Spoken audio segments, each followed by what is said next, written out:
Yes. Okay, I'm in the forestry office. I'm just trying to get my my internet up in the office. I will get onto the video Zoom as soon as it's up, but I'm on the phone right now. Yeah. Okay. No problem. With this unstable internet connections, I may have to turn my video off too. So, okay. Well, we'll One moment. Hold on. Let me turn my mute. Okay, there we go. Okay. So we're ready to start. Okay. Yep, we can open the meeting. Okay. I call the meeting to order. And Carrie, could you lead us in the flag salute? Sure. Follow me in the flag salute. I pledge allegiance to the flag of the United States of America and to the republic for which it stands, one nation, under God, indivisible, with liberty and justice for all. And Trish, could you do roll call? Yes. Trustee Waddy, Here. Trustee Bursell, Trustee Laura Colgrove,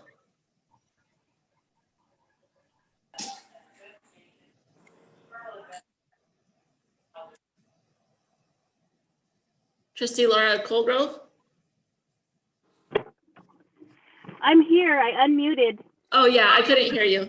Sorry. Okay. Trustee George, That's okay. Here. Trustee Wild. Trustee Wild is absent.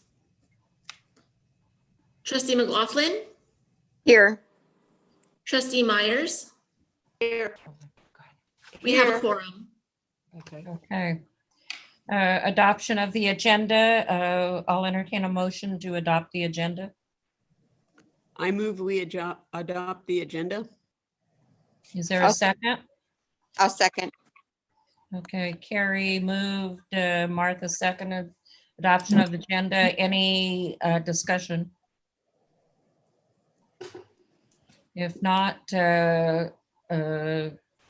call for the vote. Trish, could you? Trustee Hold, hold. Waddy, Aye. Trustee Bursell, Aye. Trustee George, Aye. Trustee Laura Colgrove, Aye. Trustee McLaughlin, Aye. Trustee Myers. E. Motion passes. Okay, public comment. Do we have any public comments on agenda items? I received no public comment. Public comment on closed session items? I received no public comment. Okay, so board study session, board governance, professional development, including board governance handbook. So is that who's facilitating this? Is this you, Fred? This will be me. I don't know if Jen wants to do any type of introduction or not. That's up to her. Okay, Jen?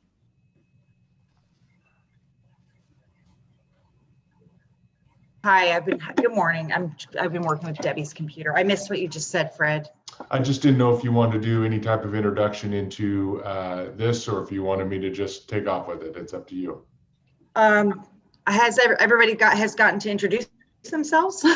Well, I'll certainly do that and get that one. So. Or only through roll call? What I will say is I want to welcome our new Debbie and Kadishka. And I've gotten great feedback from even just people that know that we are having a board training. They've been really excited about it. So I'm here at Witchpeck School with Trustee Myers in the next room. So thanks for joining us all, everyone, on a Saturday morning. Happy to be here. Yes, I also am pleased that we have these trainings set up, and I understand we have another one coming up in January on the Brown Act, I believe. So, you know, I think it'll help us all understand what our roles are, and for me especially reviewing what they are, because sometimes it a long time since I look at the board policies. I did this morning go on to the district website, checked onto the policies, and I suggest that every board member do that, especially the 9,000 areas of the board policies. It spells out a lot of our responsibilities and whatnot that I think a lot of them will be covered today. But I encourage all of you, that's where the board policies are.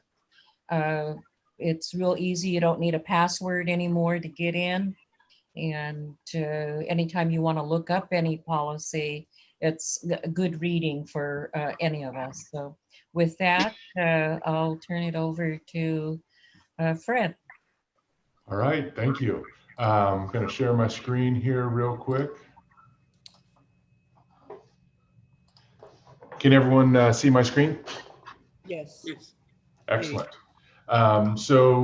Today, what we're going to focus on is building effective leadership teams and the standards and protocols for each of you as a board member. And so where I'd like to start off a little bit is just some quick introductions of each of you, if you will, and I'll start by introducing myself. And as I introduce myself, you can think about these 3 questions that I have up on the screen there.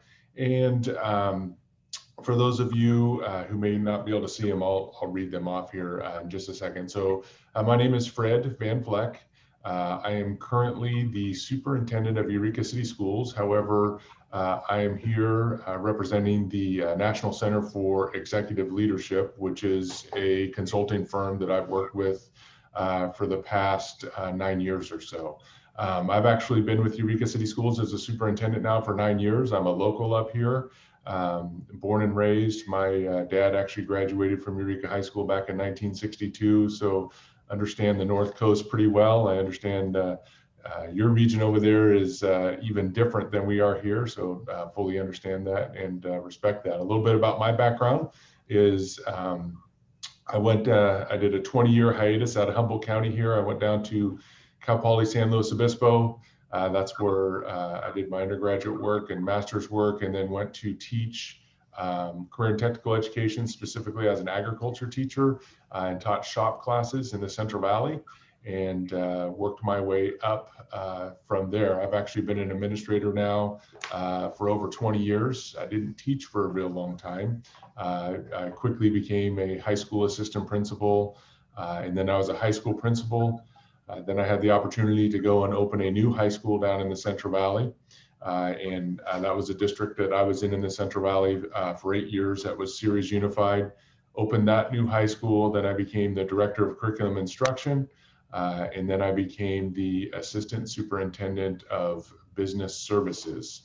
Also finished my doctorate during that time frame at the University of Pacific in Stockton in education administration. And then it was fun to come back home up here where I've been recently. I've done these workshops all over the state of California and Oregon as well. This is only the second time that I've done a virtual workshop. As you all know, we were planning to do this in person. They're much better in person and much easier because you all get an opportunity to interact with each other and without having to deal with the pitfalls of technology and the quirkiness that happens sometimes with technology. But we will certainly make our way through this. What I will say though, at the beginning of the day here, before you start doing introductions, I think 8 hours of virtual is an awful long time. Jen and I and Trish, we do it every day. We could probably hang in there and make it happen for 8 hours. But if you're not used to doing 8 hours in front of a computer, it is just absolute torture. And so we'll regroup around noon, see where we're at, and we can make a decision on what you all want to do is whether or not you want to power through, or if you want to schedule a second meeting, study session where we can finish up where we're at. And that's really up to you. I'm happy to finish it up today. If we push really hard, we could probably get it done in that 6-hour range. I don't think we could do it in much shorter than that and really do what we need to do to get everything together to get your governance handbook started. So again, I'll leave that up to all of you, and we'll regroup on that as we get closer to lunchtime. And so with that, I will turn it over to you. As far as your introductions, and as I said, I'll read these off in case you have a hard time seeing them, because I know it gets small sometimes. And what I'm interested in is, number one, how long have you been on the board? I know a few of you are just fresh on the board, and that's fantastic. Congratulations on your election and to the board. And then I'm curious why you're on the board and what impact you want to have as a board member. And then finally, what are you hoping to get out of today's workshop? So Trustee George, I will turn it back over to you. Okay, thank you, Fred. Well, I'm going to go back. I am a product of the Hoopa school system. I started first grade in Hoopa. There was no kindergarten back then. I graduated in 1964. Took time off, raised kids, and then went back to Humboldt. Got my bachelor's in business, my master's in business, my teaching credential. And I worked at Humboldt State for 16 years in the Indian Teacher Educational Personnel Program. When I left there in 2000, I was the director of the ITEP program and taught courses in Indian education. I left Humboldt when a business manager position opened up in Klamath Trinity. So I came back home to Klamath Trinity in 2000. I was the assistant superintendent for business services for 6 years. The 6th year, I also was the acting superintendent. So I've had a lot of experience with school boards back then. As far as how long have I been on the board, I was sitting here trying to remember. I think it's coming on about 5 years now. And why are you on the board and what impact do you hope to have? My whole professional career was in Indian education, and within that realm, I also served under 2 superintendents of public instruction as the chair of their American Indian Oversight Committee in Sacramento. So I've had a lifelong professional role in Indian education, and what I saw up and down the state is that a lot of Indian people were not on school boards. And so I'm pleased to see that Klamath Trinity, for the first time in history, a couple years ago, we had 4 tribally enrolled members of the school board on the school board, which was a quorum. That was a first in the history of the school district. So I hope to bring my expertise in Indian education, what works, what doesn't, new ways of doing things to the school district. And what do you hope to get out of today's governance workshop? I just really need a lot of refresher, remind me and keep me pointed in the correct, right direction. So with that, I'll pass it on to Carrie. And let me ask one more question. Sorry. What do you like to go by? What do I like to go by? Yeah, I don't know how formal your board generally is. If you like to go by Laura Lee is fine. Laura Lee. Okay.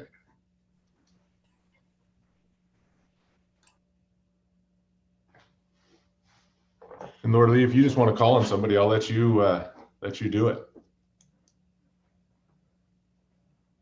Trying to unmute. There, I'm unmuted. Carrie Waddy. Hello, I'm Carrie Waddy. I've been in the school district since, I've been teaching in the school district since 1972. And I retired in 2007. I was mostly in primary. I taught first grade for 20 years, but I did kindergarten first and second as well.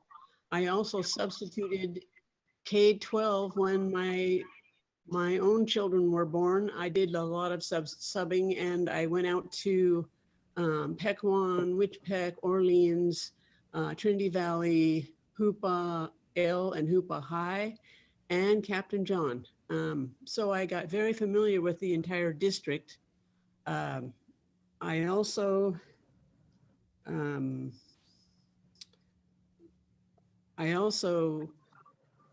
was the BITSA mentor for the teachers in the district for my last 5 years, I think. And that's the beginning teacher program. And I also did some mentoring of teachers that weren't in our district after I retired. So I got familiar with the charter school in the area. I love education and teaching children. And it was very hard after I retired to just give it up. I did some substituting after I retired, and then I had friends that encouraged me to run for the board about about a year after I retired. And I thought, you know, that probably is a good thing because I'm very familiar with the district and what the goals of the district are, and I thought I could make a difference. And I've enjoyed being on the board for 11 years already. I have about 2 years left. And why am I on the board? I want to be part of the decision-making on the board because I feel like I have experience in the district and I like to collaborate with people. So that's why I want to be on the board. What I hope to get out of this governance workshop is a review of governance. I've taken several governance workshops in my early, I think it was my first 4 years, I took a governance workshop. In my second 4 years, I took a governance workshop. So I need to review, and there are things that have changed. So this is great. Thank you for having this. Excellent, thank you. And what do you like to go by? Carrie. Great, thanks, Carrie. You want to pass it on to someone else, Carrie? I would like to pass it on to Martha. Martha? Okay, I'm unmuted. Yes, we can hear you. Okay, so I've been on the board for 2 years. I graduated from Hoopa High School in 1979, and about 1982, I went to work at Orleans Elementary for the district. Well, actually, I went to the river schools. I was the school secretary, and I worked in that position for, let's see, up until 94, at which time I took a 9-year break and ran my business. Then I went back to work in 2002 at Orleans Elementary as the secretary and library technician for that school, and worked there until I retired 3 years ago. So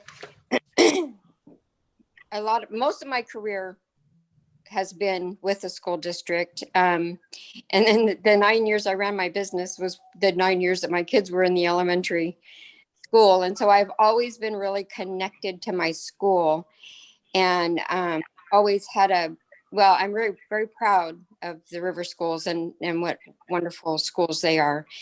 And I've been, went to school in Hoopa, and I've always had a real passion for what the schools mean in the community. I got to go back to my questions page. Oh, so when I ran for the school board because there was an opening in Orleans and didn't seem like anybody wanted to take it. And I had a lot of community members encouraging me to step up to the plate. And at the time, there was a lot of stuff going on in the district. And I thought, yeah, I'd like to get involved in that. luckily, I got to work with people like Lois and Lorley and Carrie and Tom O'Gorman and Rob Wild, and kind of get a feel for what the board was about. I took several trainings, and I've noticed that over the years, the board role has evolved. My mom was a school board member for 20 years. And so I thought I knew what I was doing when I went in, but it's evolved a lot and it's still evolving. And it's really exciting to see the evolution of the board's role in the school district. So to get out of today's governance workshop again, I want to stay fresh on the board's role in the district. I feel like in this district, we're very spread out. And so we have really unique communities. Orleans, Wichita, Jack Norton are 3 communities, but they're all very unique. And so it's just kind of nice for us all to get together, represent our communities, but also bring them together as one, but also recognize that we're pretty distinct in each other. So having said that, I'm going to pass this off to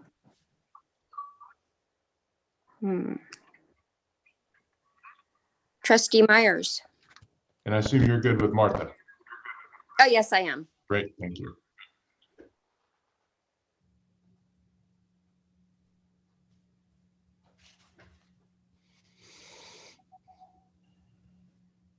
Trustee Myers, you're up.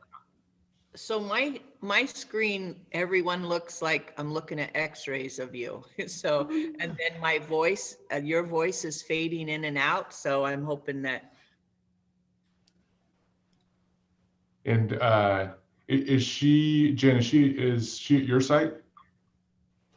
Go by Deborah or Debbie, I guess either one. And I wanted to be on the school board and be involved as a community member in just being available to help in any way that I can, and just being a part of the school district has been, something that I've been doing my whole life. I've raised 9 children that have all gone to school here within Klamath Trinity. And then now I have, I think, 6 grandchildren and some great grandchildren still going to school in this district. So I am very involved with them and whatever I can do.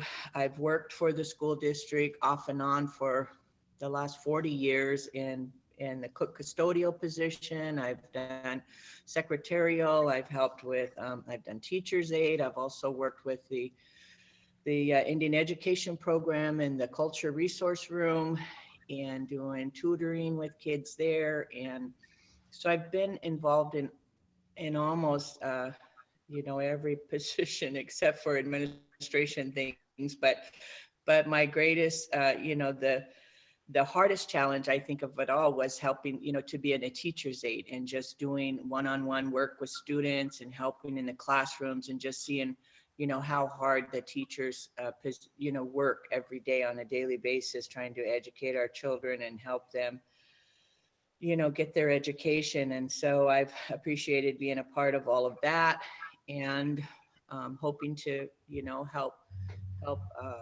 students in any way that I can. And I was so thankful for today's workshop and being involved with this, because I feel like there's still a lot of things that I need to learn about this position and really what all my responsibilities are. And I just want to say, that I'm happy to be here and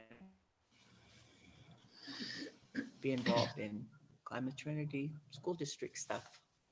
Thanks, Debbie. And you were breaking up a little bit in the beginning there. How long did you say you've been on the board? Oh, I'm just new on the board. This Brand is new.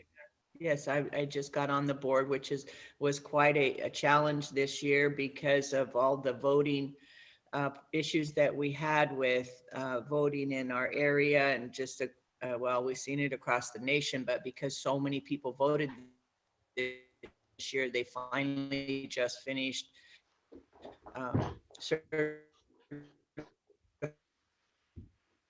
all the ballots, and it took them about a month to count all the votes. So we finally just got certified, and it was was interesting Yes. how all that happened. Yeah. This is Laura Lee. I hate to interrupt, but Trish, could you let Carmi in on the meeting? She's at the district office. So one thing, Debbie, that you might want to try that might help you out, do you have the gallery view on?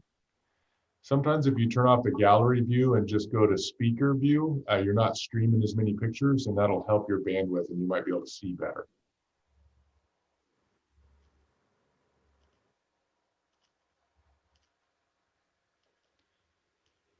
All right, so who wants to go? Who's up next?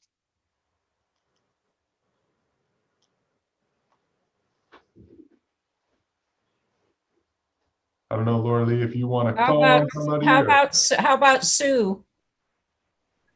Okay. Alert zone 2. Alert zone 2. Go for it, Sue.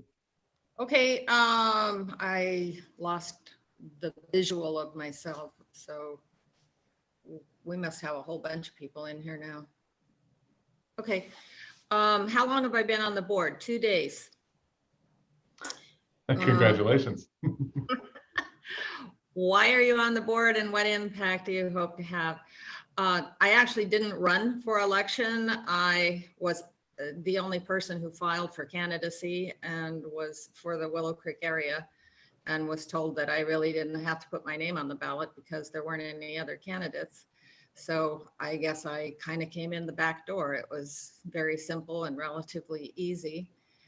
And I was actually urged to run for school board by a number of people, including Erica Tracy, who is the director of education for the Hoopa Valley Tribe.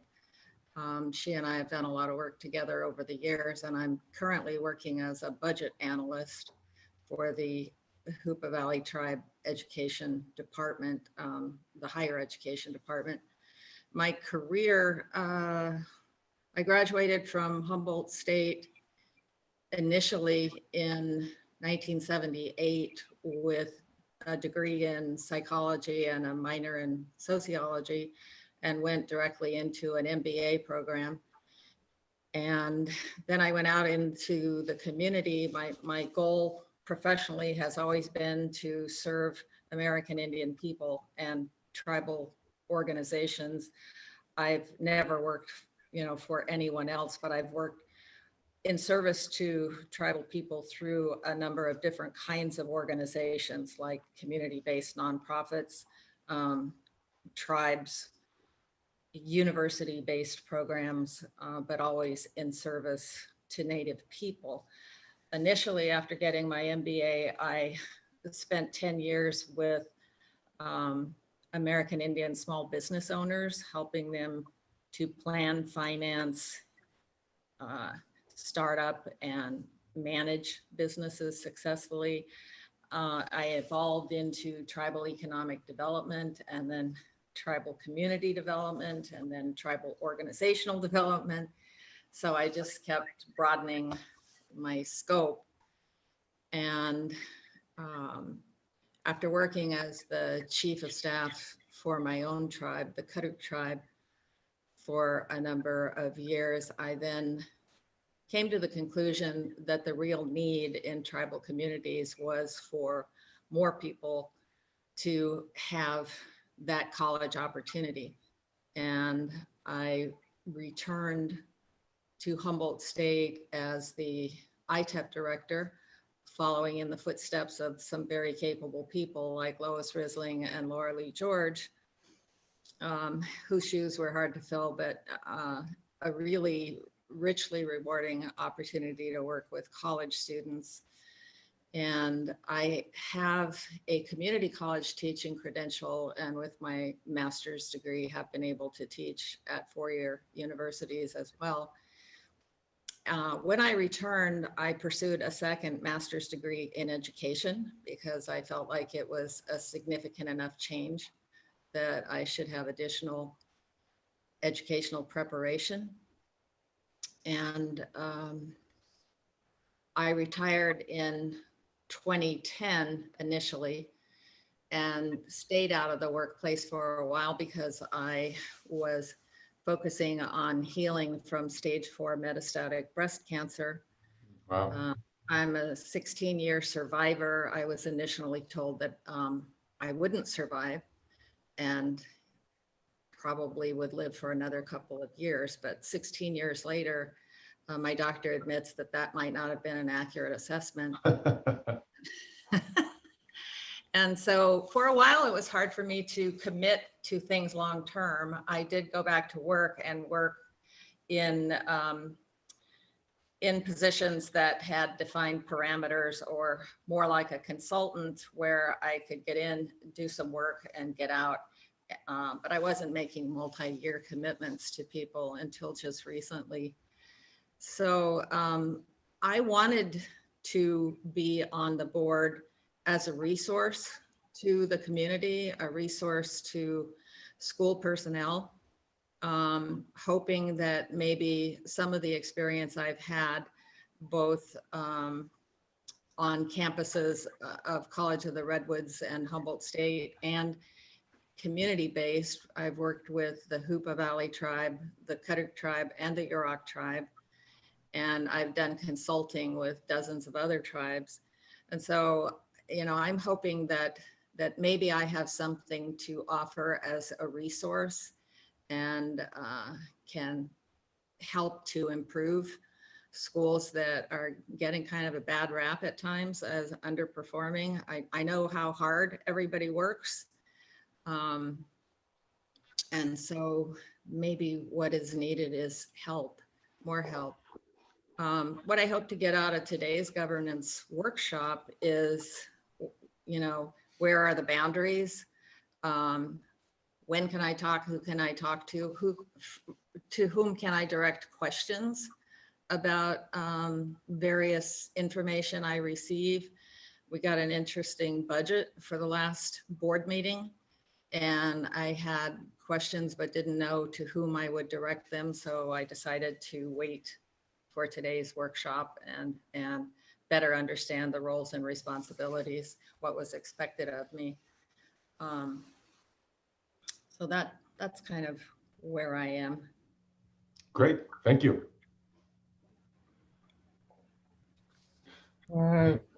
Rob, you're next.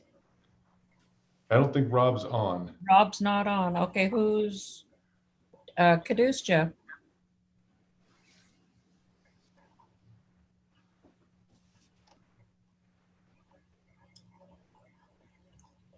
Kadusha, are you there? She's trying to talk, but we can't hear her. She's unmuted, but we can't hear her. Or you can down by the mute button, does it say like connect to audio? Oh, you're muted now.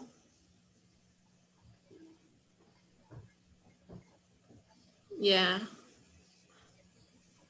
We can't hear you, Kadusha. Sometimes on the, I don't know what kind of computer you're on, but once in a while on the keyboard itself, there's a mute button, so you can actually mute the microphone on the computer. So you might want to try that button. No.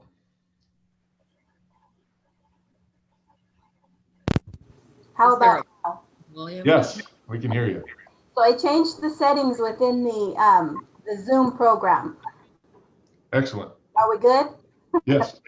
Okay, well, hey, young. My name is Kadusha. I'm a Hoopa tribal member. I'm also a direct descendant from the village of Chapek, which is a coastal Yurok. And my mother comes from Crook people from the village of Chimikanenach. My educational journey is a little different than everybody else's. I graduated from McKinleyville High School, and I attended Humboldt State University directly out of high school, and I went through the ITEP program. Laura Lee was one of my mentors during that time. I went and I started working, and I decided that I wanted to focus on my children and what they were doing in the classroom. So I went back to school and I got my teaching credential. And Terry was my teaching mentor during that time. And so I taught at the Yurok Magnet School, and I've also taught at Hoopa Elementary School in the 4th grade. I then decided that, you know, teaching is very hard. It takes a different kind of commitment to other people's children. And I felt like it was not something that I was able to give 100% to. I felt like it was not something that I was very good at. And so after being in the classroom for a couple of years, I decided that I was going to stay home. And during that time, I had another child. So I decided that I was going to stay home with my child. I entered the workplace later as the Heritage Preservation Officer for the Hoopa Tribe. I went back to school and got my master's degree. And so, like I said, my journey through education has been long. And I think that that's good. We all have different experiences that we bring to the table. The reason that I decided that I wanted to be on the school board was because I really feel like we need the Indigenous community really needs to have a voice and an opportunity to be a part of shaping education for our community. I tend to be that parent that has a lot of opinions and is very outspoken. So I decided to direct that in a positive way.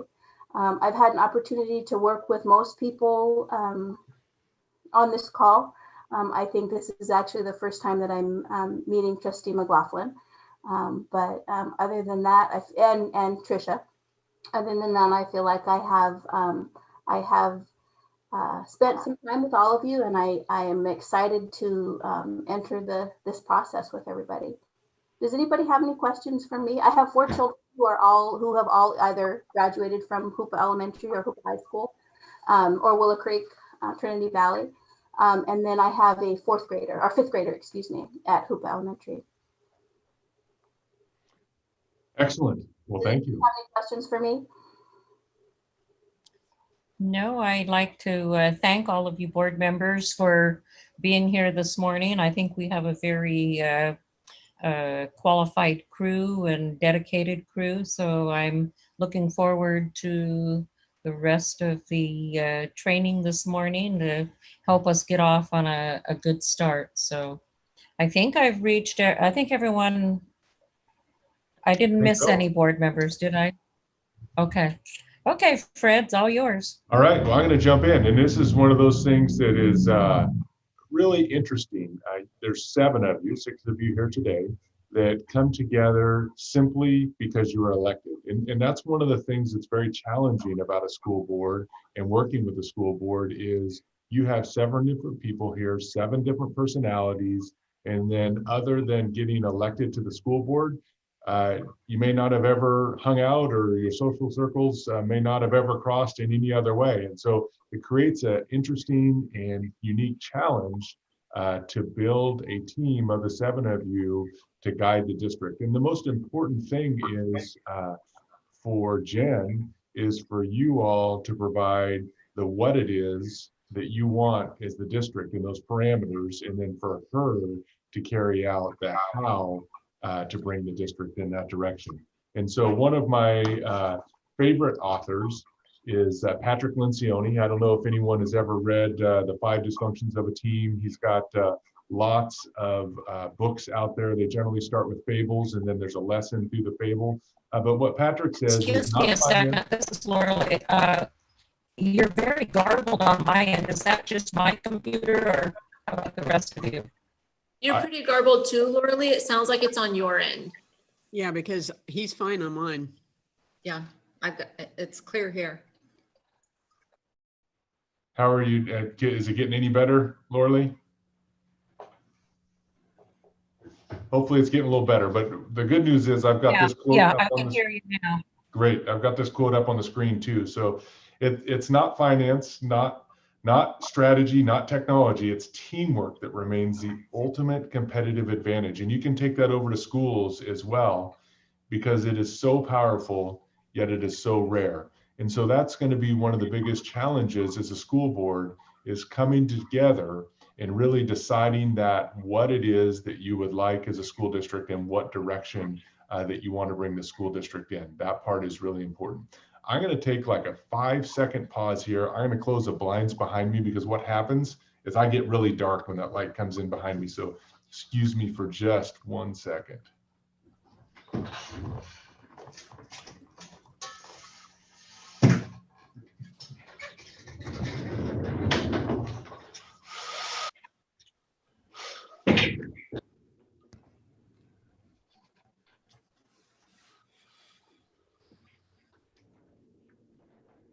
Okay, there we go.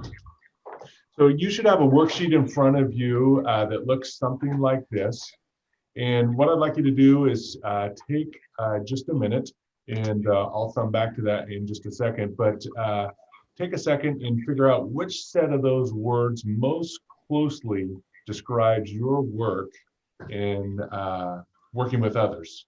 You just circle that box, take a couple minutes, read over those words. Again, it's the one that looks like this right here. Does everyone have this? Yes. Yeah. Great. So I'll give you just a minute or so here to fill that in.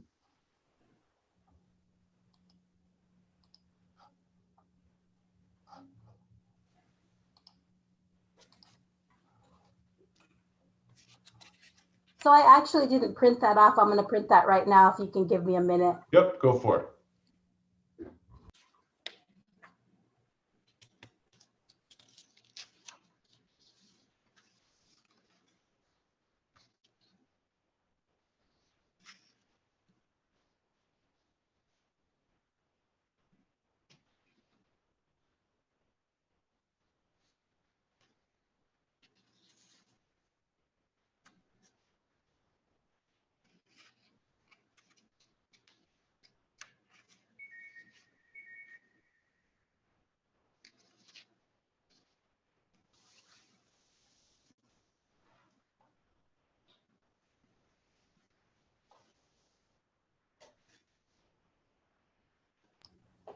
And some of you may not quite have that done yet, but that's okay. But I'm going to jump ahead to the next slide, because I'm going to give you one more task as well. And what that task is I would like you to identify 5 individuals within Klamath Trinity Joint Unified who are essential to your success as a board member. And then I want you to identify 5 individuals who frustrate you the most. Don't worry, you're not going to have to read this out loud. You're not going to have to tell anybody. These are your own notes. But if you can identify those 5. So you have 2 tasks right now. Circling that group of colors with the adjectives that describe your style in working with each other and other people the most. And then these 5 individuals who are most essential to your success, and those who frustrate you the most. And it's okay if it's a family member that may be essential to your success as a board member too. So it doesn't have to necessarily be staff members within the district. It could also be family members or constituents or whatever.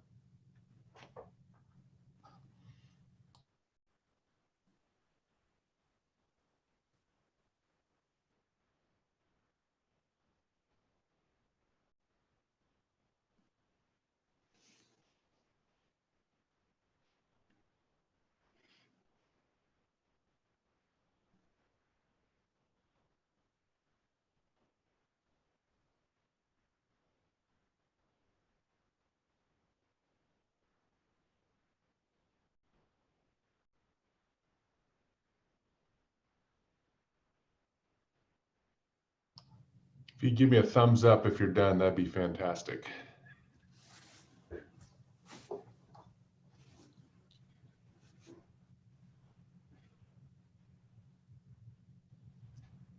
And Jen, I'm hoping you're doing the same thing as well. Excellent.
Anybody needing more time?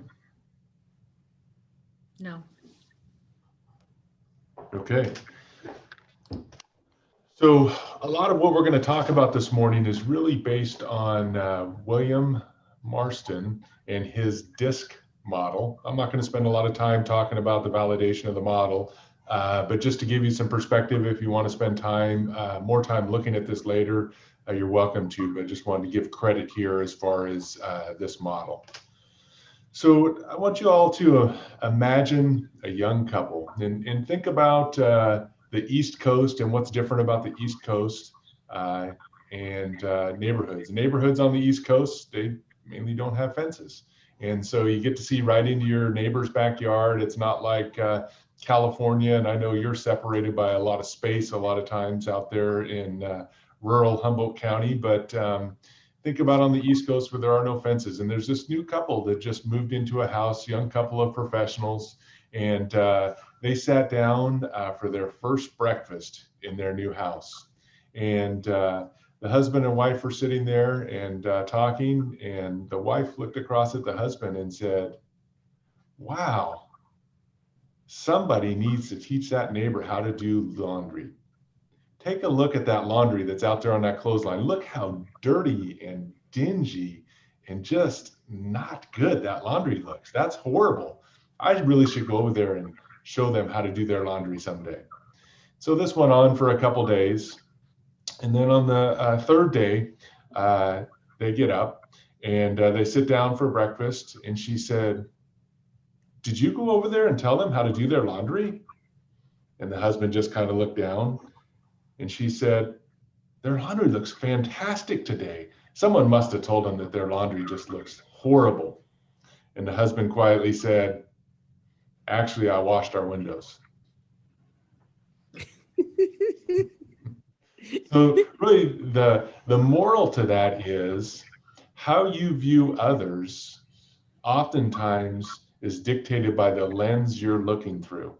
And so in this story, the lens they were looking through was a dirty window. There was nothing wrong with their laundry at all. It just happened to be the dirty window that they were looking through. And much is the same when you're thinking about leadership styles and understanding what your leadership style is and what other people's leadership styles are. And under the DISC model, there's 4 main types of leadership styles. And the first one, you'll see that DISC is an acronym, and the first one is dominance. The second one is influence. The third one is steadiness. And the fourth one is conscientious. So the thing that's really important to note about these 4 different leadership styles is there is not one that is more superior to the other. And all 4 types are all over the place all the time. And so it's really important that you think about that. And as you think about what your leadership style is, and we'll circle back around to that, in that it's not better than anyone else's. And we really need to celebrate those differences between each of these different leadership styles, because it takes each of these different leadership styles to be effective at running an organization. And then certainly it takes each of these leadership styles to be effective at leading others, because you have to understand the thought process that other folks are going through. So the good news is, with practice, you can figure out what are most prominent leadership styles with other individuals, and it allows you to work better with them and understand what their thought process is when they're doing, going about being on the board, or maybe as your superintendent or assistant superintendent of business services, or whatever that position may be in the district, or those people that are on your list of those 5 most important people that contribute to your success as a board member. So you have to pay close attention when you're thinking about this to the clues that these folks will put out there, and what will give you the indication of what type of leadership style is most dominant in each different person that's out there. So you need to focus your attention on the presence or absence of gestures. You know, people that wave their hands around a lot when they're talking, and they use their hands and they talk with their hands and do all those sorts of things. Rate of speech. Some people are very deliberate and very thoughtful in every single word that they say. It's calculated, it is methodical, and it is said, and some people are just a mile a minute and just blah, blah, blah, blah, blah, blah, blah, just talking on and on and on. Same thing, the overall pace of the words, you know, and what specific words that they're choosing to use. The first one is D, and that's the one that's someone with high dominance. They're very task focused. They're tend to be more of an extroverted person, meaning that they'll jump into any group and start talking. They are someone who generally enjoys a challenge. They are quick decision makers. If you ask them what their opinion is on something, they'll generally tell you right away.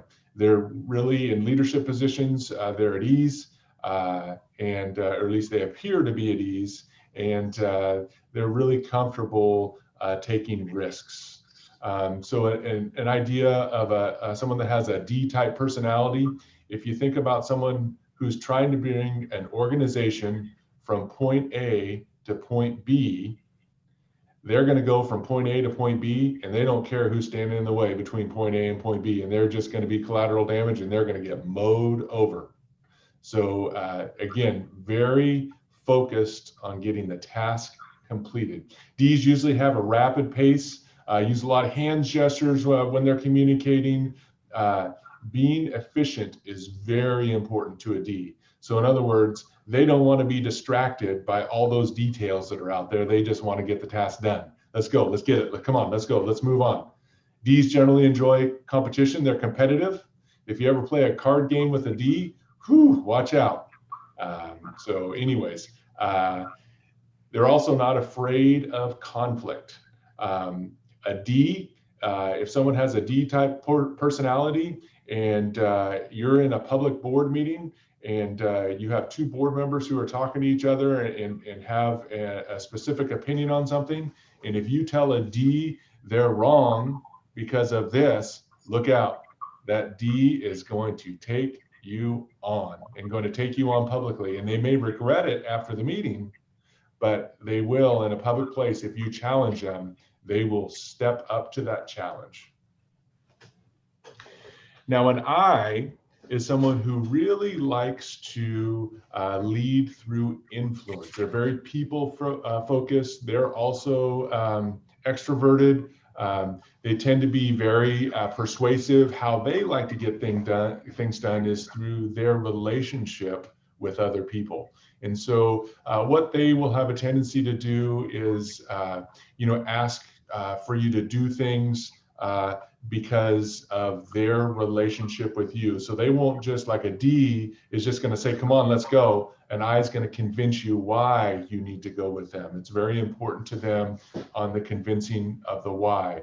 They try to generate a lot of excitement and enthusiasm around them. They're just generally, kind of the very people that have this compelling nature a lot of times that people just gravitate to because they're just genuinely nice people. I speak with a large amount of tone variation. They also use a lot of hand gestures. They're very outgoing. Their life and what they really enjoy doing is interacting with people. They're great cheerleaders, generally have an optimistic view of life.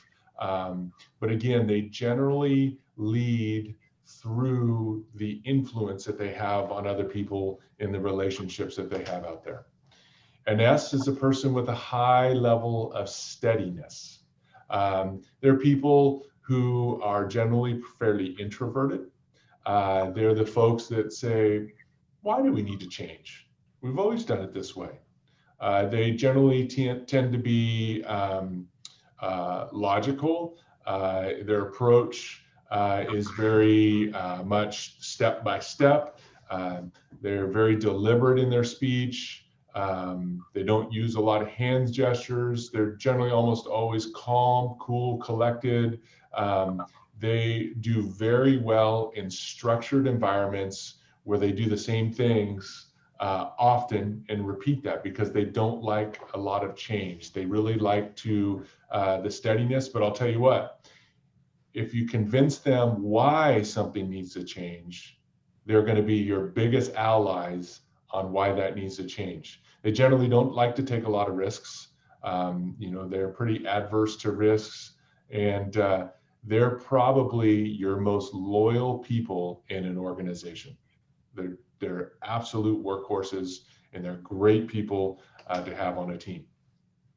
A C is the type of person that has a high conscientious factor. They're very much into the detail, very task focused, very introverted, and very much perfectionist. Every I needs to be dotted. Every T needs to be crossed. Oftentimes, some folks in your fiscal services areas tend to be Cs. They really like those numbers. They're the ones that are delivering the budget, and they talk about it being $1,567,000, $1,567,361.13, because it will be right down to the penny, and it'll be right to exactly where they think it is. They have very little tonal inflexation.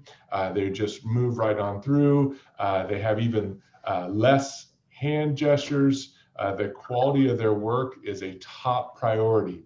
Once in a while, a C-type person gets into this thing that I like to call analysis paralysis, meaning before they want to make a decision, they want to make sure everything is perfect and very deliberate in their decision making. And so if they don't have every single detail and every single piece worked out, it's very difficult for a C conscientious type person to make a decision, because they want to make sure that they've got it right, and they want to make sure that they're following the rules and getting everything down right by the book.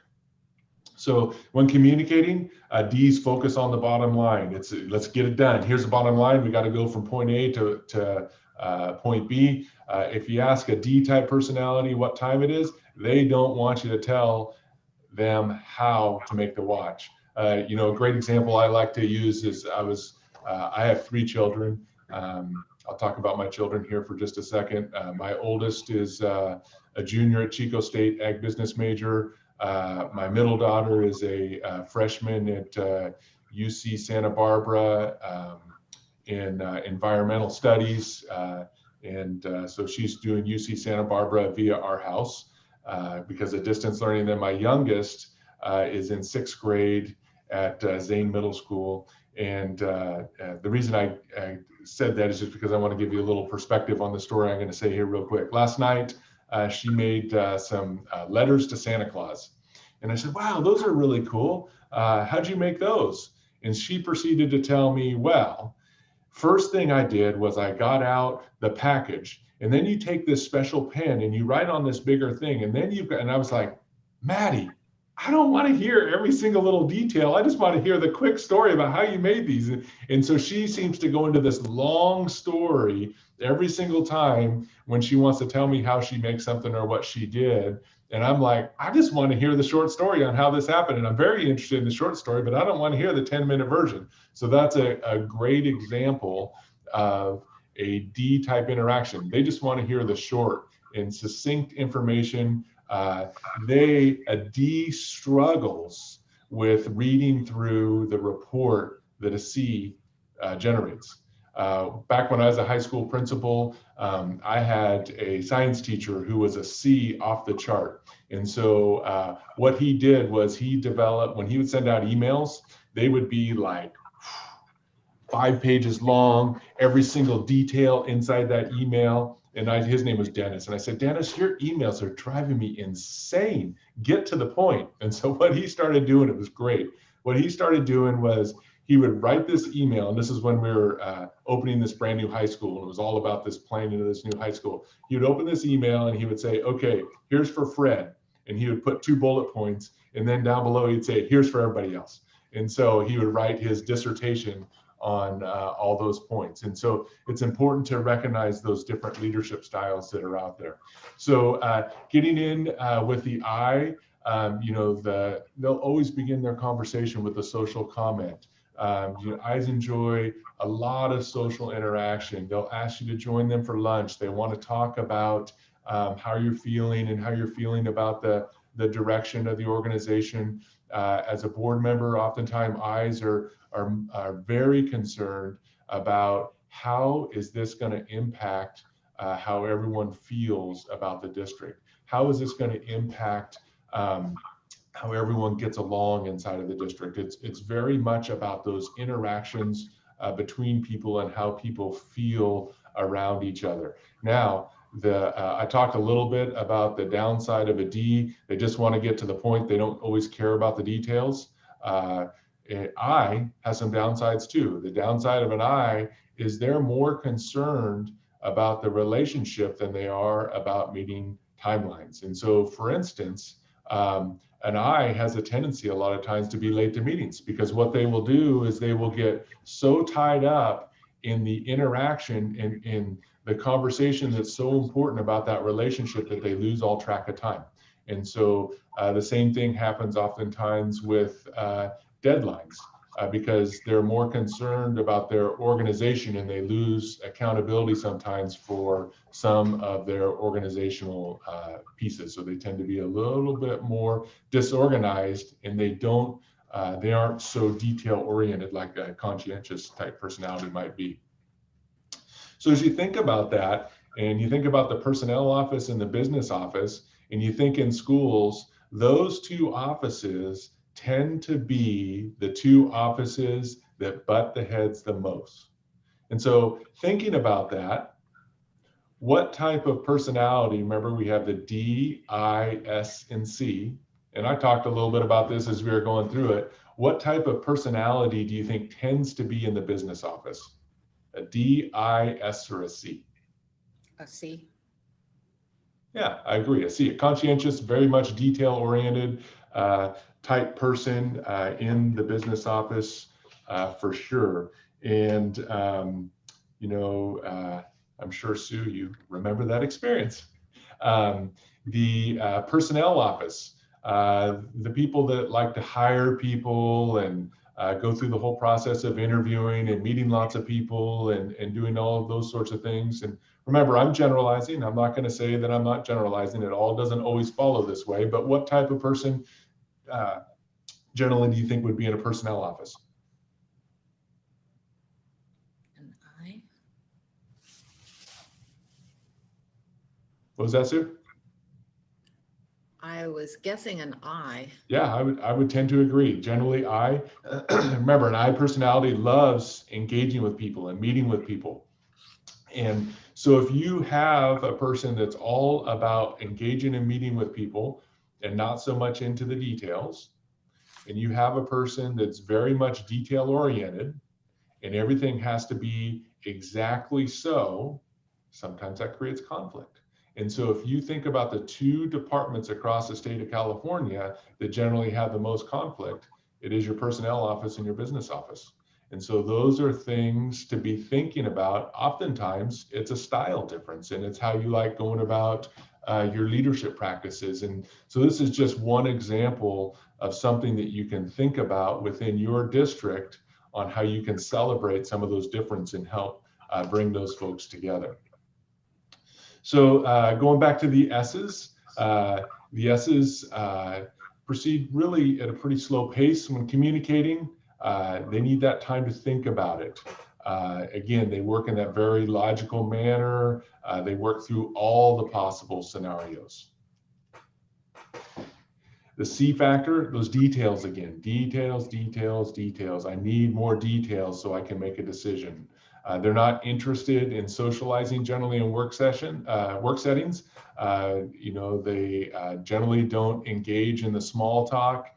That's just not their thing. They're not into that.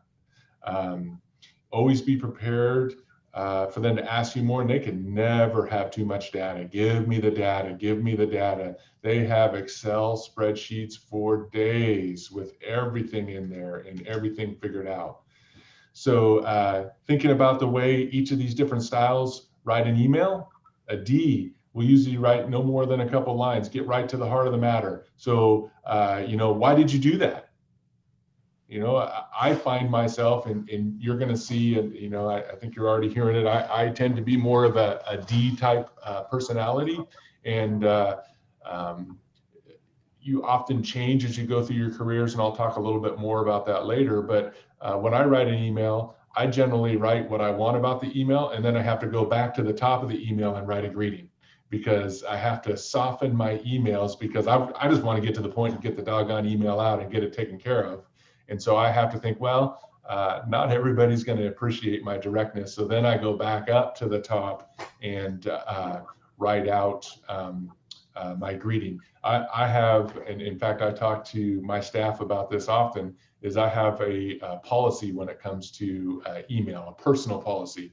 If it requires me to write more than 2 sentences, I will pick up the phone. And the reason I have to do that is there's a couple. Number one, I know that my tone in an email will offend a lot of people, not intentionally, not because I meant it to be that way, just because that's how I type in an email. And so I can give the proper inflectuation to my voice and proper credit to what exactly I'm trying to say over the phone, much more so than I can do in an email. So if you're a D-type personality, it's often better to just pick up the phone, because you're going to sound more human on the phone than you may sound inside your email. And I, however, might not have that same problem on an email, because they're very good about all the warm and fuzzies. You know, they generally begin their emails with, oh, I hope everything's going well. We need to get together soon. You know, during this COVID thing, it's been so horrible that we haven't seen each other. And, you know, all those things. And then they're, when they want to really get to the point, they say something like, well, I was wondering if you could help me out with something like this, as opposed to the D personality that says, I need you to do this. And so I's are generally much better at writing those emails and sending them out. They tend to be the types of people who forward all those jokes, and you have to read this and those sorts of things. So something to think about. S's will send you that email to remind you about the staff meeting that you need to attend tomorrow. It'll also include the agenda to make sure that they've reminded you. They'll also remind you in person, because again, it's all about the systems, and they'll really go back to those systems. C's like these will also get right down to the business, but it'll be everything succinctly in there. C's are very comfortable communicating in emails, because it creates a tracking way of everything that was said. And so they can go back to that email that you sent them when email first came out in 2001 and say, but you know what? When you said this back in 2001, here's your email that said exactly this. And so they're going to remember every one of those little details, and they'll be able to access it quickly. So paying close attention to how individuals behave really plays into this, and it becomes more important in your role as a board member, because people provide you with many clues that an average person just ignores, that will really lead you down that road to understand what a leadership style is of a person, and really enable you to better interact with those folks. So we're going to do a little disc challenge exercise now, and see if you can figure out which one these are. And if you don't mind, I don't know if maybe those of you that have your cameras turned off, you can turn the trustees with the cameras off. You could turn those on real quick. So, because I'm going to ask for you to agree or disagree or whatever. And so the first one is walks up, gets on the elevator, pushes the button that closes the door. So what do you think that is? A D, an I, an S, or a C type personality? So you're going to get on a busy elevator, walks up, gets on the elevator, pushes the button that closes the door. So in other words, they want that door to close quickly. They want to get to the next place. How many of you think that that is a D? I do. I, S, or C? D, yes, D. They want to get on there, they want to get to that next floor, and they want to get on with business. We'll get on the elevator. If it's crowded, we'll count the number of people on the elevator. If it's over the limit of the plaque that's posted on there, they will make somebody get off. They're like, oh my gosh. They'll start looking at people and saying, I think she weighs about 100 pounds. I think he weighs about 250 pounds, and start adding up everybody's weight and look at the weight limit and look at how many people can be on that elevator. What type of style do you think that is? A D, I, S, or C? How many people think it's an I? I think it's a C. I hear a C. How many I hear people agree I with think- C? A C. C, yes. Let's others in, always room for one more. Come on in. You're going to be late. We'll wait for you. Hurry up, hurry up. Come on in. What do you think? Aye. D, I, S, or C? I, Aye. Yeah. We'll wait in line, moving from one line to another, seeking to determine which is the best line to be in, appearing unable to make a decision. Yes. That's your S. That's the one that's left. How about shopping for groceries? The impulse buyer, no list, goes into the grocery store, and this is one that everyone can relate with as far as a grocery store. So goes in, no list, just buys whatever suits their fancy. Aye. I, D, D. Any other thoughts? C? Yeah, that's what I do. Tends to be the D, because remember, D wants to get from point A to point B. And so if you think about that for a second, that D wants to go inside the store. They went to the store to get their one thing or whatever it is. They don't have any list. And as they walk by something, oh, that sounds good. I'll just take that. That'll work too. And you know, so that tends to be a D. How about knows the staff by name, and while talking with a staff member will ask for help in finding the items needed. C, isn't it? The key on this one is knows the staff by name and walks in and talks with all the staff members.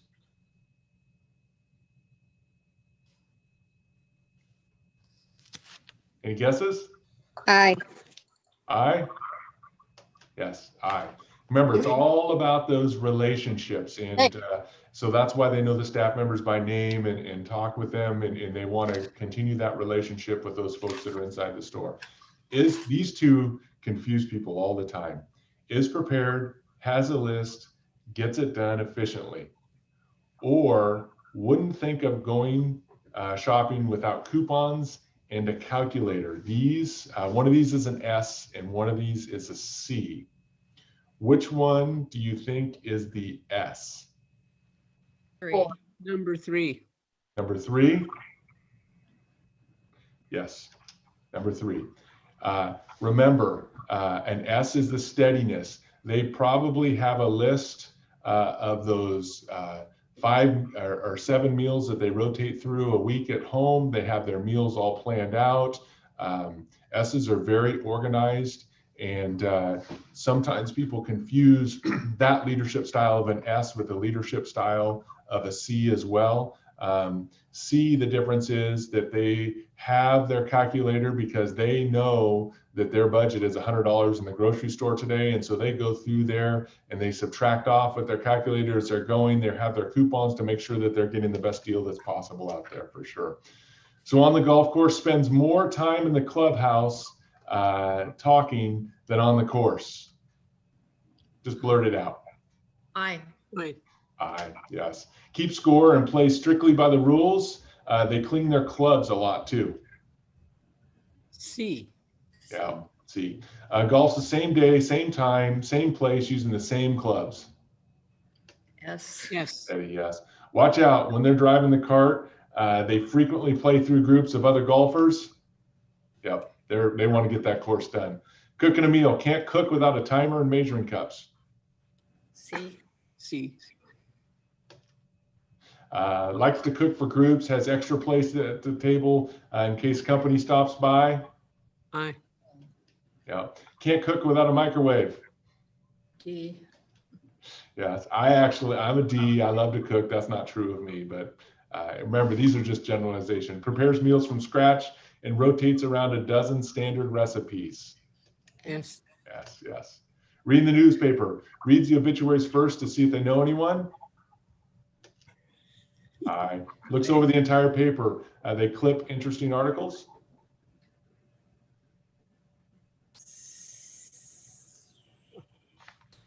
I'm sorry. The light went off in my room. Uh-oh. Oh, you probably have to move around. Probably has a motion detector in there. Finally. There it goes.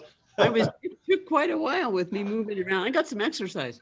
Yeah, that's the energy efficiency of the district. We have all those motion sensors on our lights. So, Okay. so looks over the entire paper, clips interesting articles, that's an S. Calls a newspaper if a word is incorrectly spelled. See? Yes. Mainly reads the headlines and scatters the sections in the process. B. All right. So this is the beginning to understand how people work and celebrating the differences and the unique differences to accomplish your goals as a district. So anticipate how each style will behave at each meeting, working with others and making decisions. And so if you take a look at these pictures, do you think there's different styles in these pictures? Who knows? It's all the same person, believe it or not. And so that's kind of the point of don't judge a book by its cover.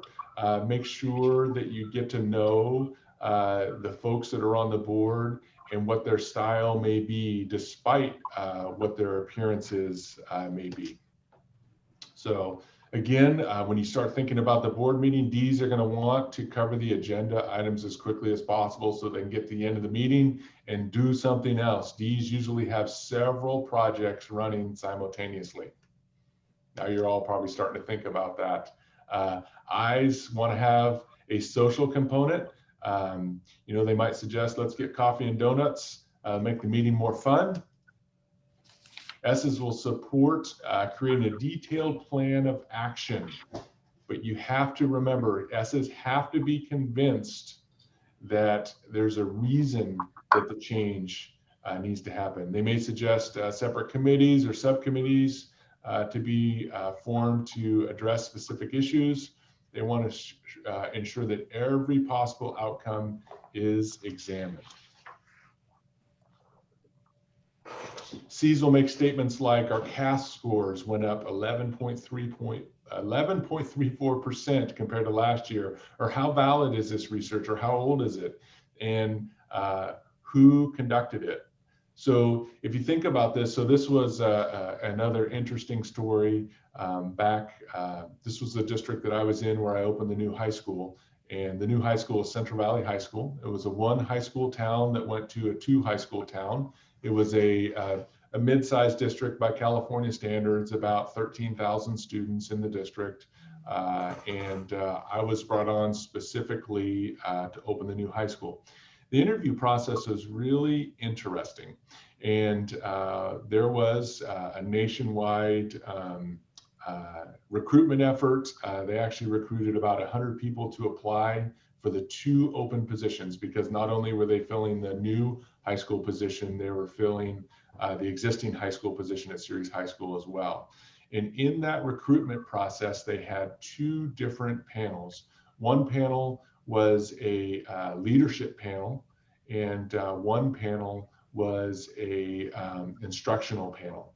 And they had about 12 or 15 people on each of those panels, and they knew specifically ahead of time what styles they were going after to create this the ideal opening of these new schools. Ceres High School at the time was a high school that was really stuck in a rut.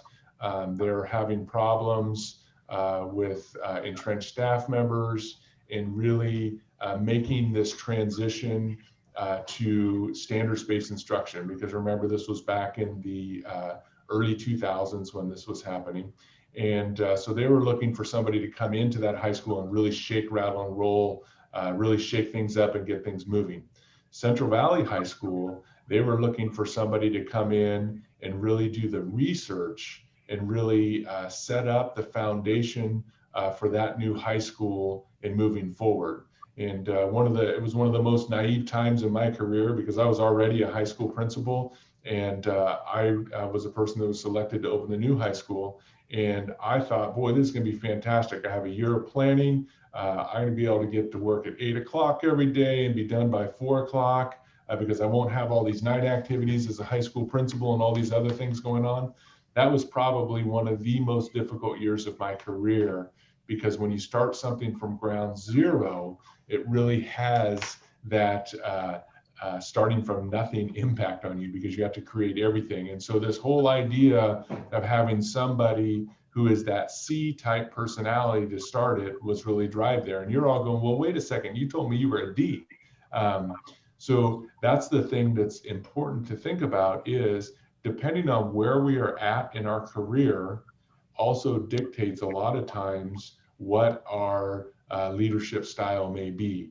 And so over the path of my career, when I was opening this new high school, I was about a balance of a DC, because remember, you're not just purely one of these leadership styles.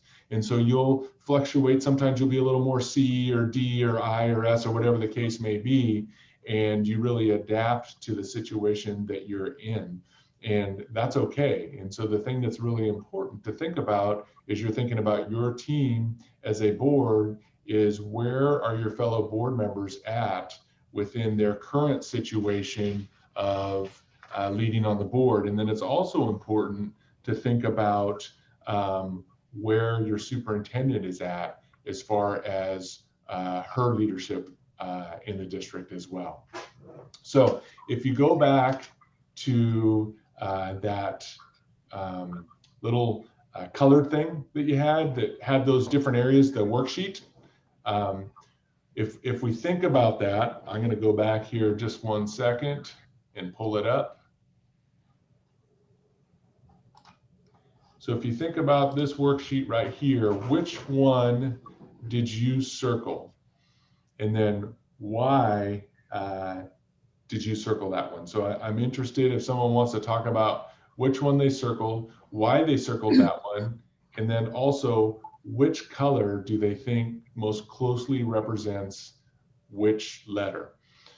And so while you're thinking about that and figuring out if you're going to volunteer, these are very close to the DISC profile. And we've looked at them over time, and it almost always comes out very close. If you were to take the full DISC profile, if that's something you're all interested in doing later, there's an assessment that you can do with that takes about 30 minutes or so, and it will really lay out your profile. You can also do it as a board, and you can do a team report of the board, and it'll talk about how each of you can work with each other, and it'll talk about the dynamics of the board. If your board is primarily one of these, which it will end up being one of these leadership styles, and it'll help you interact as a board as far as how you lead the district. So anyways, I will leave it at that for a second and see if there are any volunteers to talk about which color they circled and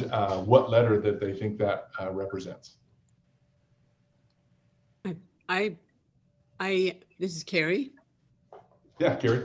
And I circled green with a little bit of yellow. Okay. And so what letters do you think those are? S and C. S and C, and which one do you think is the S, and which one do you think is the C? I think green is the S and C is yellow. Yes, I agree. I agree for sure. Thank you. Anybody else?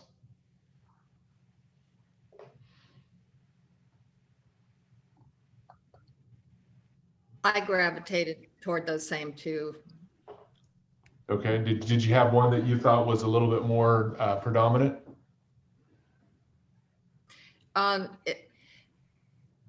It depends on the role I'm in at the time, the context of what I'm doing. But I think most of the time as a manager, I was an S. And if I'm doing very detailed work, like right now, I'm a budget analyst, more of a C. Mm-hmm. Great, thank you. I have a question. Sure. So when I was looking at this sheet, there are a couple of the descriptions that I think that are really not reflective of my my tendencies, but I think too that that has a lot to do with like cultural dynamics.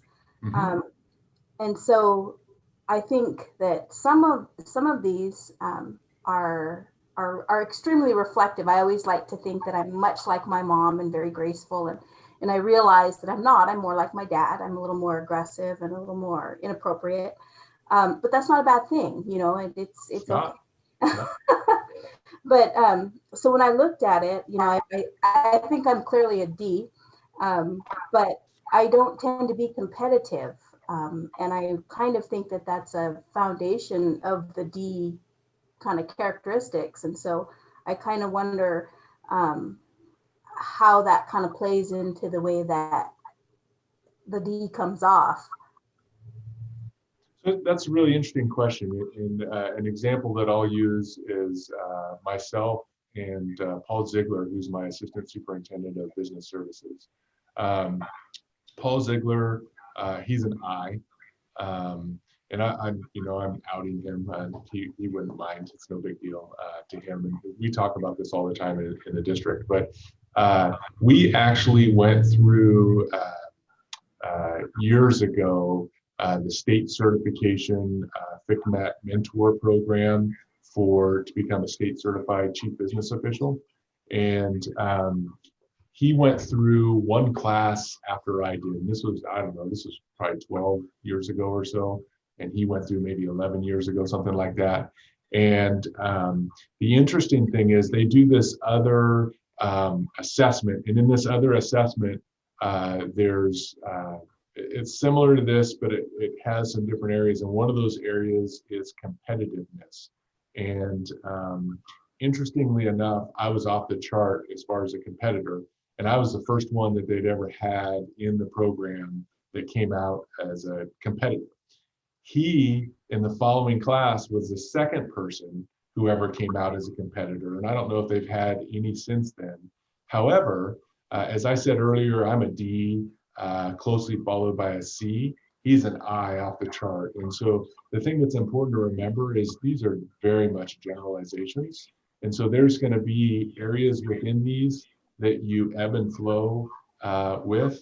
And so I wouldn't take this as a real strict list. I would just take it, well, mainly I'm in this area, and most of these adjectives really describe me, but maybe not so much this one. And that's when you get in, if you were to do the full DISC profile, it has very specific questions, and it actually creates a chart with a D, an I, an S, and a C in a circle, and it has quarters of those circles, and it'll actually plot you where you are on that chart. And depending, like, let's say you're not so competitive, so that may move you closer to, say, like an I or something like that. And so you'll get a lot more flavor for what your secondary traits are, and maybe even your tertiary traits as far as doing that, and that might be of interest to you. So don't be alarmed if some of these just really don't describe you at all. That's just, there is no person that is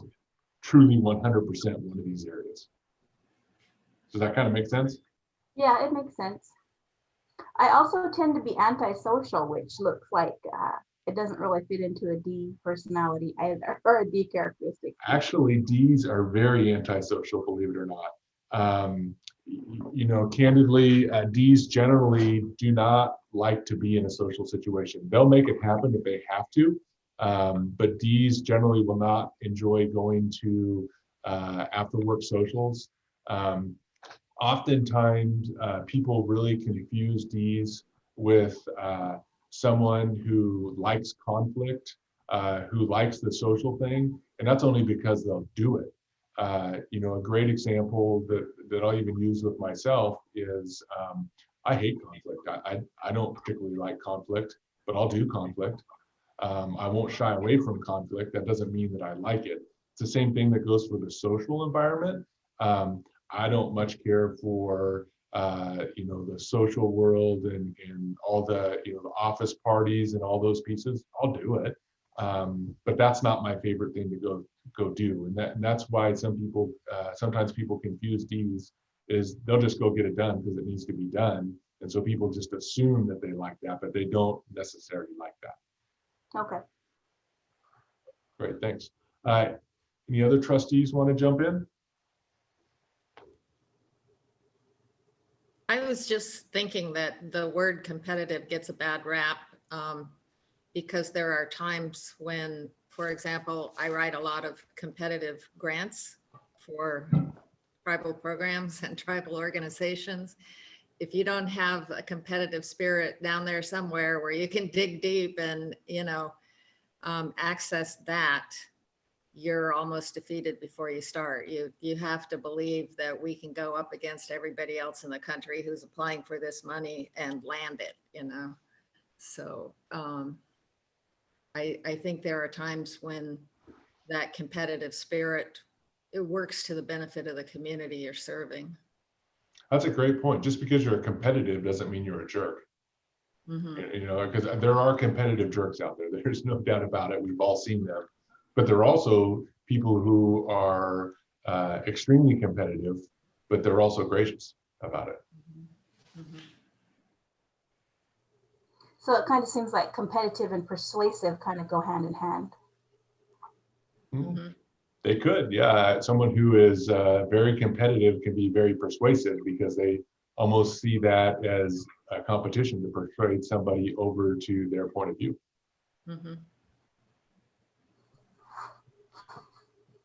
So how about Laura Lee? You want to share?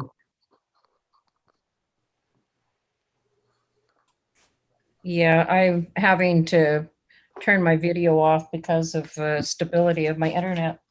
I never seem to fit any box, no matter what it is. And so I find myself kind of like Sue, depending on the situation I'm in what traits come out. So I don't know. I couldn't place myself in any box, but I'm sure everybody else could target where I go. So. I would turn my mute It off. would just depend on how they know you. In what context do I know you? And then I wouldn't box you in, Laura Lee. I no matter what survey or thing I'm filling out, I never seem to fit the box. So, but I have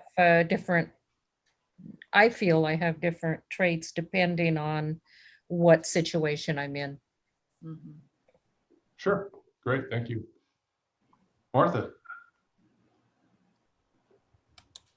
Yeah, I was beginning to feel a little like multiple personality because I couldn't pick any one box that really described me. I thought maybe there was something wrong with me. Glad to hear there's not, Laura Lee. No, nothing wrong with you. Nothing wrong with you. All right. So I think Debbie. Okay, so I think I fit in with the I. That my personality is an I, but I'm just trying to figure this all out, and my light keeps going off all the time, so I'm having a hard time keeping up here. Sorry. No worries, no worries. So I think what's important about all this, and we're going to talk a little bit more, I think we should take a break for a couple minutes, let everyone stand up, get some blood flowing, and then we'll come back to it here again in just a minute. But it's important to recognize there is no right leadership style. All these leadership styles have their benefits, and all these leadership styles have their drawbacks. And what's important to remember is how to work together and how to lead others. And so we're going to talk a little bit more about that after the break. It's 9:42 right now. I would suggest that we take 8 minutes, and well, it just clicked over to 9:43. So 7 minutes, I would suggest we take 7 minutes and regroup at 9:50, if that works for all of you. Is that good for everyone? All right, and so my suggestion is, and Trish probably will chime in here, but my suggestion is that everyone turns off their cameras and mutes themselves so we don't have any accidental filmings of anything. And we will regroup here at 9:50.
All right. Hopefully everyone's getting close to being ready to come back.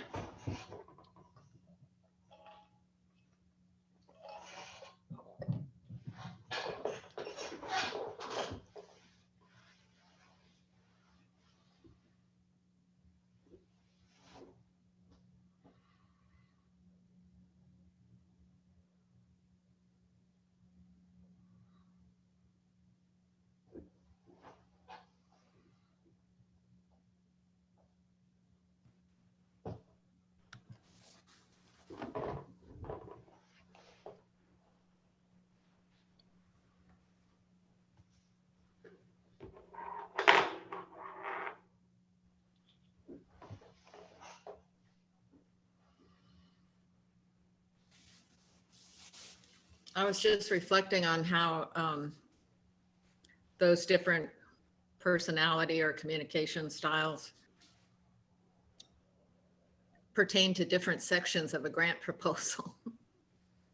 You know, where you're working on the budget, you're definitely in the C. You're working on the statement of needs and the description of the community, and you're in the I, the like social part of it, and then the strategic plan, more of the S, and the management plan, more of the D. So you're putting on different hats as you work your way through that grant proposal. That's a great, I actually have never thought about it that way. That's a great point. That's a great point. And you know, all of us as leaders and trustees, you're going to move in and out of all these different leadership styles at different times. Mm-hmm. Mm-hmm. And there's a time, you know, even if you're thinking about a leader who's the superintendent of the district, where you really need an S leader, or you really need an I leader, or a D leader, or a C leader, depending on what stage your district is in. And your goals for your superintendent from you as a board also may vary from time to time, depending on where your district is and what your needs of the district are. And so we all need to be adaptable to that. And one of the key pieces that I'm hopeful you all take away from this today is just this idea of there is no one right leadership style. There's different leadership styles that are better in different situations. But there's many, many times when I wish I wasn't so D or C. Mm-hmm. You know, so those are things to definitely think about. Yeah, I loved your example of emails, because I've had to really change the way I write emails for certain supervisors who were definite Ds, and they didn't want the intrigue. You know, it's like if they asked me for an opinion or a position, I would want to provide not just the position, but why. This is what, but this is why, and provide all that context and walk them through the progression of thought that got me to the answer. They didn't want that. Right. It's right. like, Just cut to the bottom line. This is all I want to know. Yeah. Yeah. It's like, we hired you because we thought you might have answers. Give me the damn answer, you know? Right. Right. For sure. For sure. So, Laura Lee, I'll leave it up to you. Ready to start again?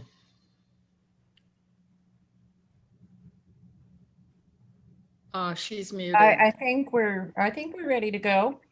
Okay, very good. So I'm going to start sharing my screen again here.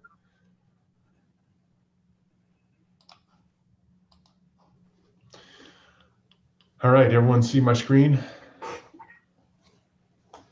Great. So we're just about done with the DISC piece. We have a little bit of a parody we're going to do here. Or I'll take you all through here in just a second. But the important part is the application of what you've been learning about here this morning. And that is recognizing and celebrating that everybody is different. And so one of the things I'd like you to reflect upon, and if you want to share, you can, but I'm going to give you 30 seconds to reflect upon, is how will this workshop impact how you approach each other as board members? Now, I fully understand that a few of you are brand new and may not know real well your fellow trustees yet, But if you reflect on that just for a second, that'd be fantastic. I'm going to give you 30 seconds to do that. And if somebody wants to share, fine. If nobody wants to share, that's okay as well.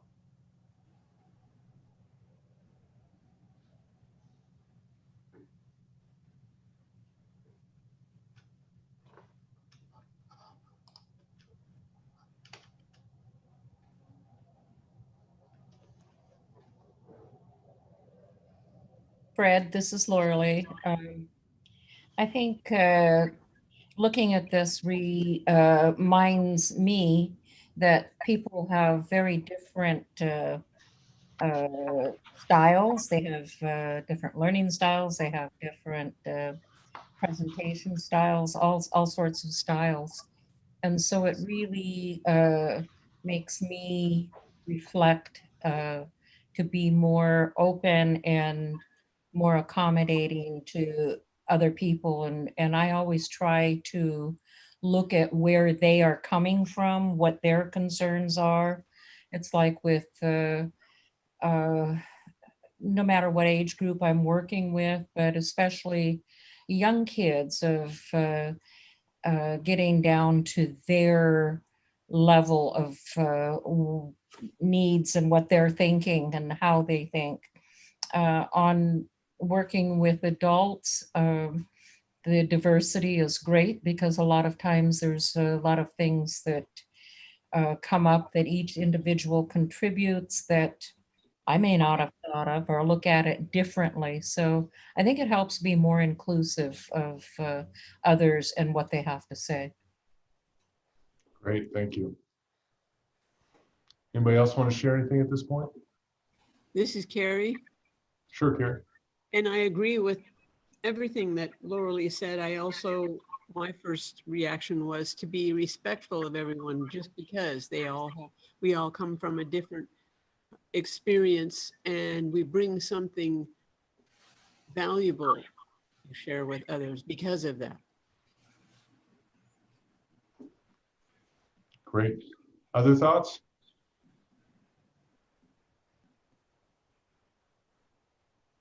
All right. Oh, I have a thought. Sure. Just one. Well, I just always like to, when I find myself in a position working with other people, is to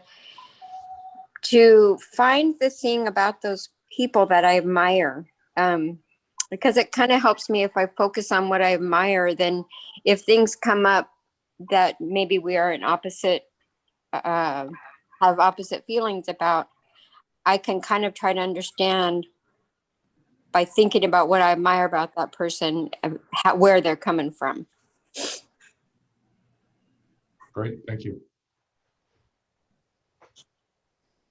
Anybody else before we continue on here? So one thing I'd like you to do as we continue on now, take a look at that list of the 5 people who are most important to your success and the 5 people who frustrate you the most. Is there any epiphanies maybe on those 5 people that frustrate you the most? Because there could be a crossover between the people who are essential to your success and who frustrate you the most. Is there any epiphanies as far as thinking about the DISC profile and how some of those people who frustrate you the most, it might be because they have a different leadership style and different approach to their leadership and education than you? Opposites aren't always bad. You know, if you think about the DISC profile, probably the 2 groups that are the most opposite are D's and S's and I's and C's. And the rationale behind that is an S really likes the accountability and stability and not a lot of change. A D gets bored and they want to change something just because they're bored. And they like change sometimes just for the sake of change, and that does not go well with an S. And S's will just keep going steady as a course, and it'll drive a D insane because they want to change. And a D will drive an S insane because what are you changing everything for? Come on, it's been working like this forever. We don't need to change this. Where I's and C's, remember we talked about deadlines? I's, they're just not real good with deadlines sometimes. And again, remember I'm speaking in generalities because they're more concerned about how other people feel about the interaction than they are about making that actual deadline. Whereas C is if it's due at 12 o'clock, if it's here at 12:01, it's late. And they will absolutely be right on time for that. And just because you're opposite, that doesn't mean that it's not going to work. I like to use my personal relationship as well. My wife of 20 plus years, she's an S, an absolute S, and I'm a D.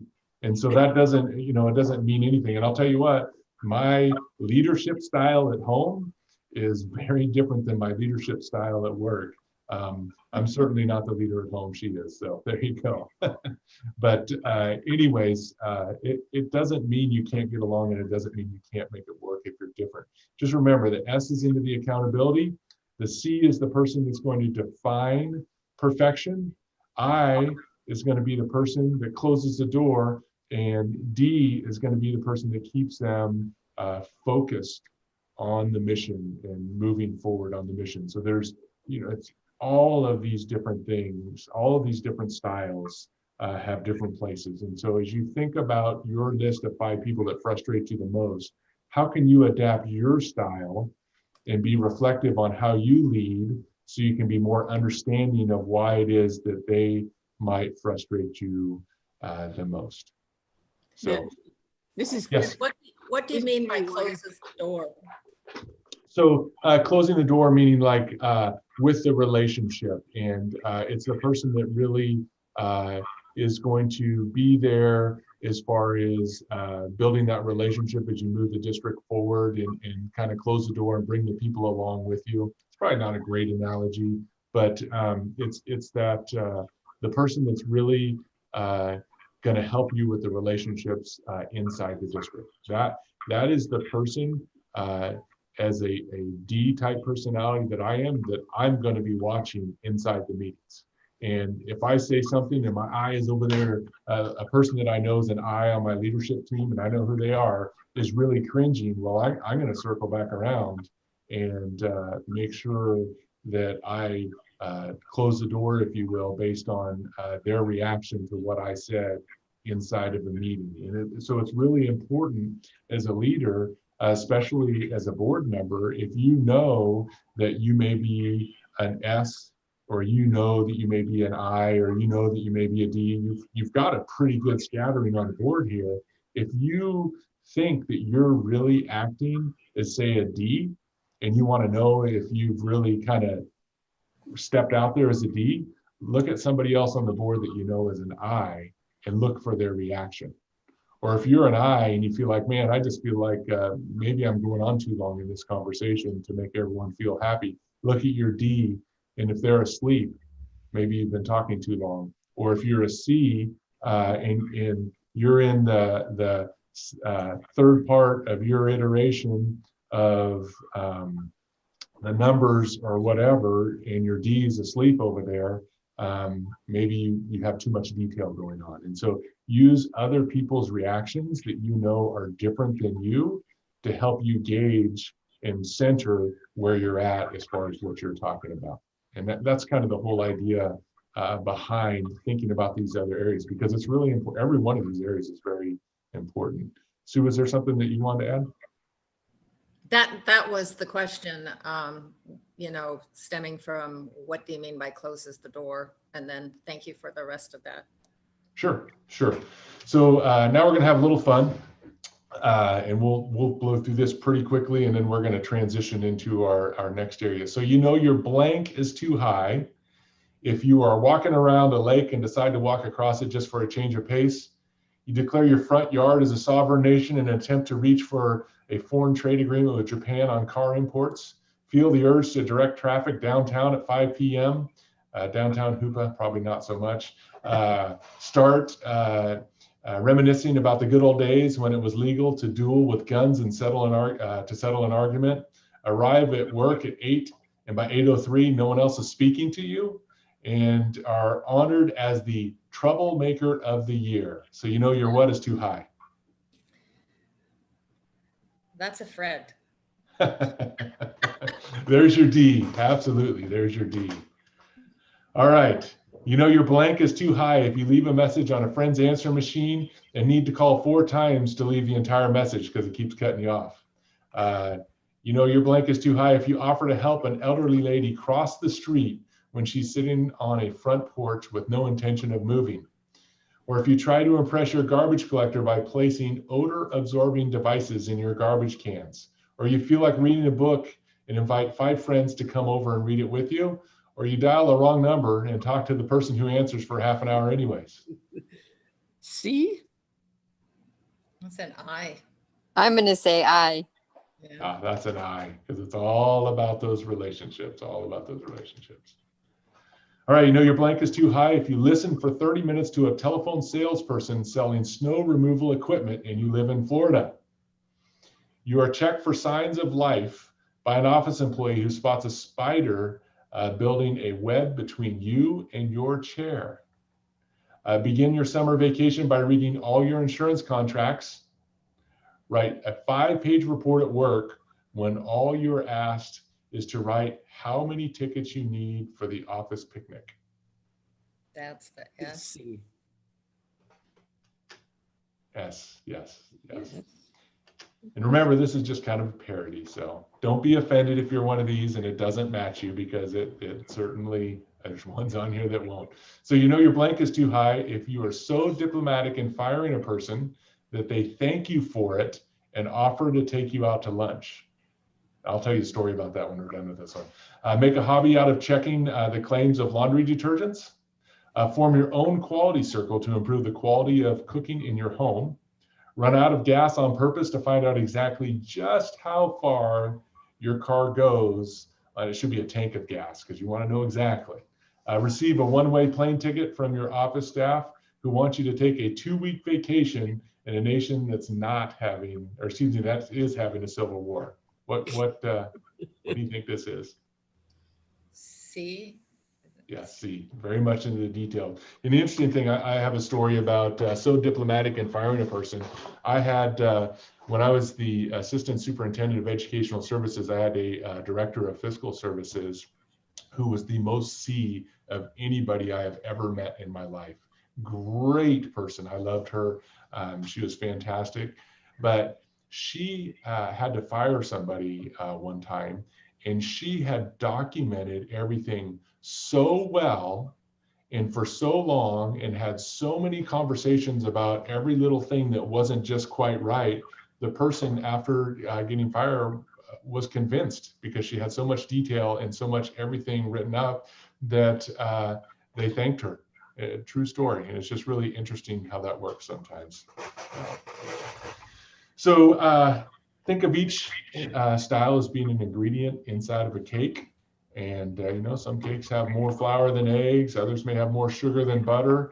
What makes it all of us unique is that each one of us is like one of these ingredients, and that's what truly makes a cake or the leadership team. And I really appreciate the diversity that you have on your team, because a lot of times you get into a board and it's all D, or it's all C, or any one of the other different traits, and that makes it very difficult, because you develop a culture as a board, and your community is certainly going to see that culture you develop as a board. And if you're a predominantly D board and you have folks who are in your constituents who are I's, you're going to be very turning off to them.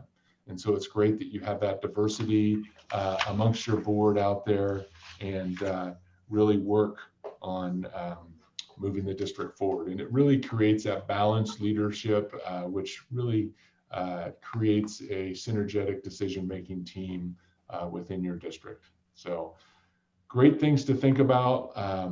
Lots of things within this, especially nice as you're starting to come together as a team now, because your team dynamics will be very different with the new members of the board that you have. So with that, we're going to transition into board protocols. Is there anything that anyone wants to talk about with the DISC profile, or anything that you want to conclude on DISC profile before we move on into the protocols piece?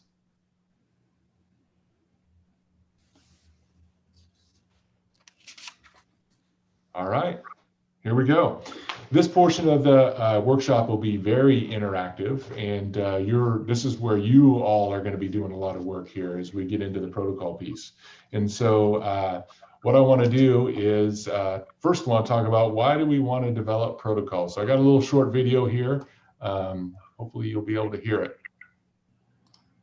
Goodbye. All right. How you guys doing? Uh-oh. You guys. So we have an issue already. So I'm going to try sharing a little bit differently here. Instead of sharing the screen, I'm going to share just the PowerPoint. Let's see if that works. All right. Can you hear it?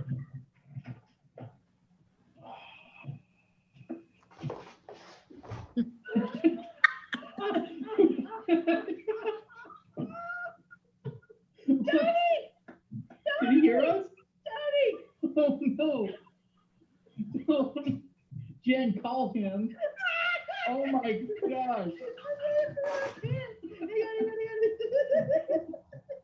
Well, I'm gonna text a couple pictures of that. So, protocols. So you think there needs to be some protocols out there sometimes, and as you think about this video, and as I said a minute ago when we took our break, how important it is for everyone to turn off their microphones and turn off their cameras so we don't all accidentally make a mistake. Well, the same thing really holds true when you start thinking about how you interact with each other as a board. You know, it's kind of funny to laugh at a video like that where if they would have had the protocol that automatically, as soon as you take a break or whatever, you turn off your camera and turn off your microphone, well, his embarrassment probably could have been avoided, certainly.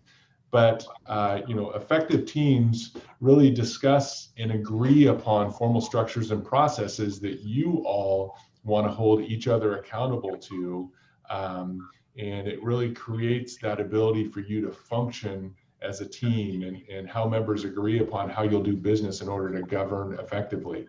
And this is actually something that the California School Boards Association really advocates for, is these development of protocols. Now, the one question that I have for all of you, it's my understanding that you don't have an active set of protocols at this point inside the district. Some of you who have been on the board for longer, has there ever been a set of protocols in the district where it's been formalized or anything like that?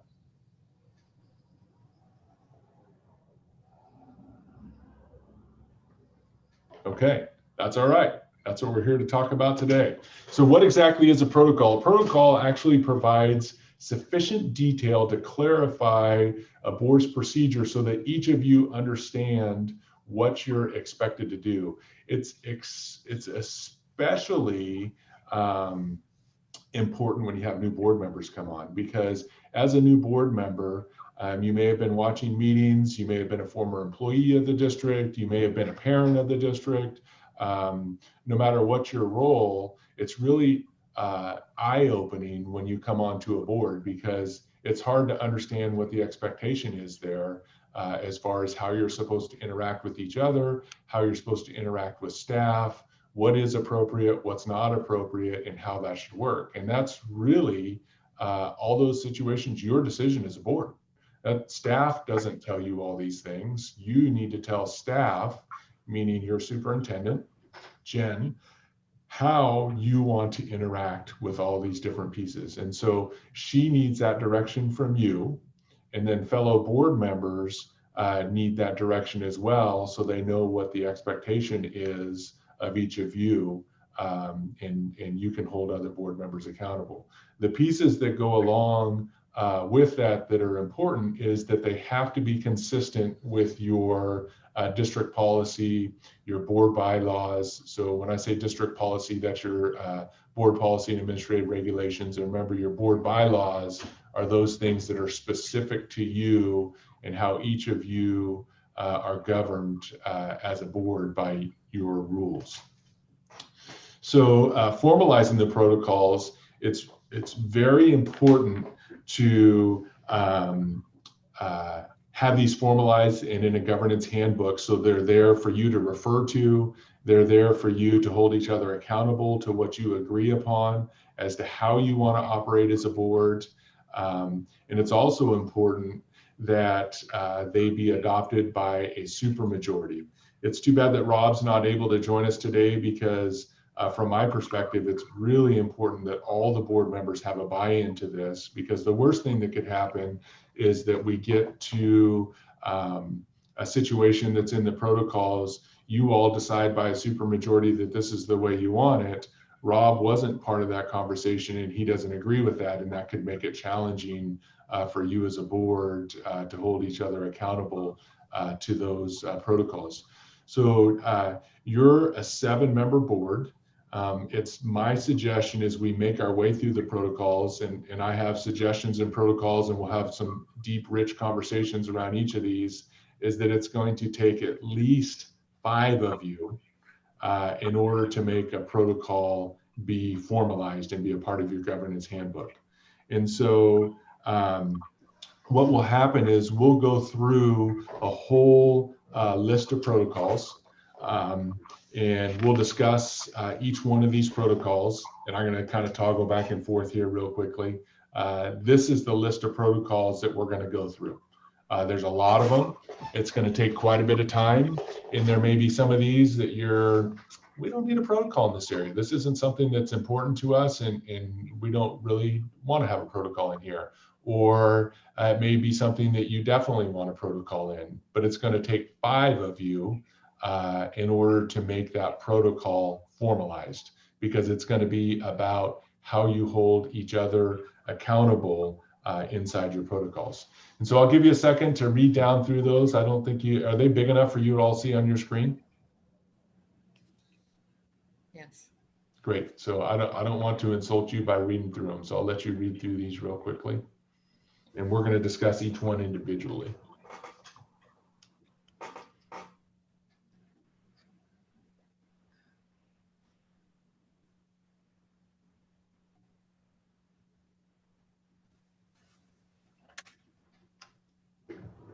Here's the second page.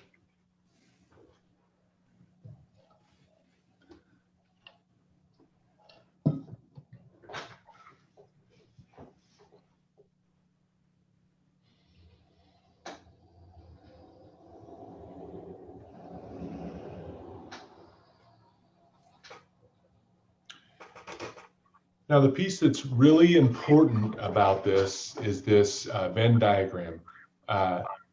What lies in the middle right here in a little bit darker blue is where the governance team and staff really overlap. So this is something that CSBA, California School Boards Association, has been active in developing in for years in understanding these roles. The governance team is all about the beliefs, providing the vision, providing the priorities, and providing the policies. The staff is all about the strategies, tactics, and techniques for implementing those beliefs, vision, priorities, and policies that you all put forward. So another way to put that is the board is all about the what, and the staff is all about the how. And your staff is simply Jen. She is the person that works for you, and then everyone else in the district works for her. And so it becomes your responsibility as a board to provide direction to Jen, and then hold her accountable to what it is that you want her to do inside the district with the staff. And so there's some things that should be there that are in the center of the strategic goals. Maybe someday, today's not the day because it's a very large process. You want to talk about a strategic plan or something like that really outlines those beliefs, visions, and priorities for the district. Also, success indicators. We'll talk a little bit about that later. Also, because those should be built into your superintendent's evaluation. And we're going to talk about that a little bit later in the presentation as well, about how your beliefs, visions, priorities, and policies should be driving your goals for Jen, which she'll report back to you on in her evaluation process. So lots of pieces here. And then what the protocols will do is how you as a board will drive these belief, visions, priorities, and policies, and make sure as a board you don't get down into the strategies, tactics, and techniques, because that's operating outside of the parameters of where you should be operating as a board. So I've got a few videos that I'm going to show here that are scenario videos. And then what you'll do is we'll talk a little bit about each of them. And so I'm going to warn you in advance that a couple of the videos up front, the quality is not so great. That's okay, because I'm more concerned about the audio and the technique. As we get into the other videos, there are a little bit better, but still the main point is what's happening inside the video. So we're going to start here. So here we go on the first one.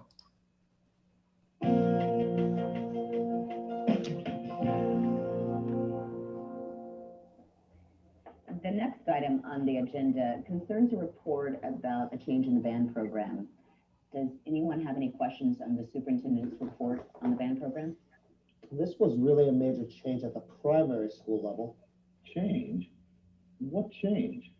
I don't recall voting on it. Well, it wasn't exactly voted on by this board, but some of us were aware of it. Wait a minute, back up. Exactly what change are we talking about? If I may, this is a program which already has been initiated. We made the change at the beginning of the year, and all of the parents were notified about it over the summer. Why did you make the change, Dr. Kreslin? Our district research indicated that in order better to meet our long-term goals, students should pick up an instrument and get started in 4th grade rather than 3rd grade. I've had calls, and some of the parents who called weren't very happy about it. Anytime you make a change, there are people who don't adjust to it, but eventually everyone comes on board. Well, it seems to me that we should have been included in making this decision. That's why the voters elected us. Well, the obvious question to me is, why do we have a band program in the elementary school anyway? We've always had music programs for as long as I can remember.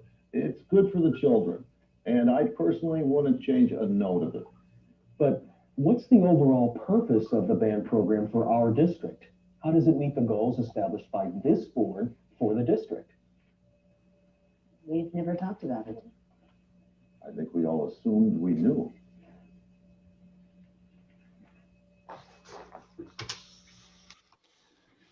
So what do you think? What are some issues with this from a board member's perspective?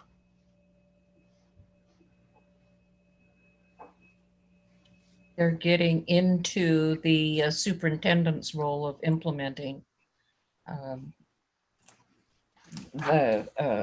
instead of setting policy and direction from the top, they're getting into the implementation. Sure. Do you think the board should have been aware of this though? It was a surprise to the board. I think that's a place where the superintendent probably didn't do a great job in making sure that the board was aware of it, or maybe even the decision that was made or the responsibility to communicate with the parents. What about awareness of the music program? Yeah, I felt like at the end they said we've never talked about this. Well, was it part of their vision to have the music program for the district, and you know, did they talk about the music program before so that they could talk to the superintendent and say, this is our vision and this is what we'd like to see with the music program. Good. It seemed like a matter of who sets the priorities, and, you know, some of the board's authority was usurped. Mm-hmm. If they were supposed to, you know, if they had prioritized, they talked about the program had existed for years. So I'm assuming it had been prioritized for years and then it was just gone. Right. And so one of the things to think about is, have you as a board established a clear set of priorities for your superintendent to follow? You don't have to answer that right now, but that's a question that you always need to be thinking about yourself. Have you really laid that out there for your superintendent? So let's take a look at something, one that's a little bit different take on the same one, in just a different way that it rolled out.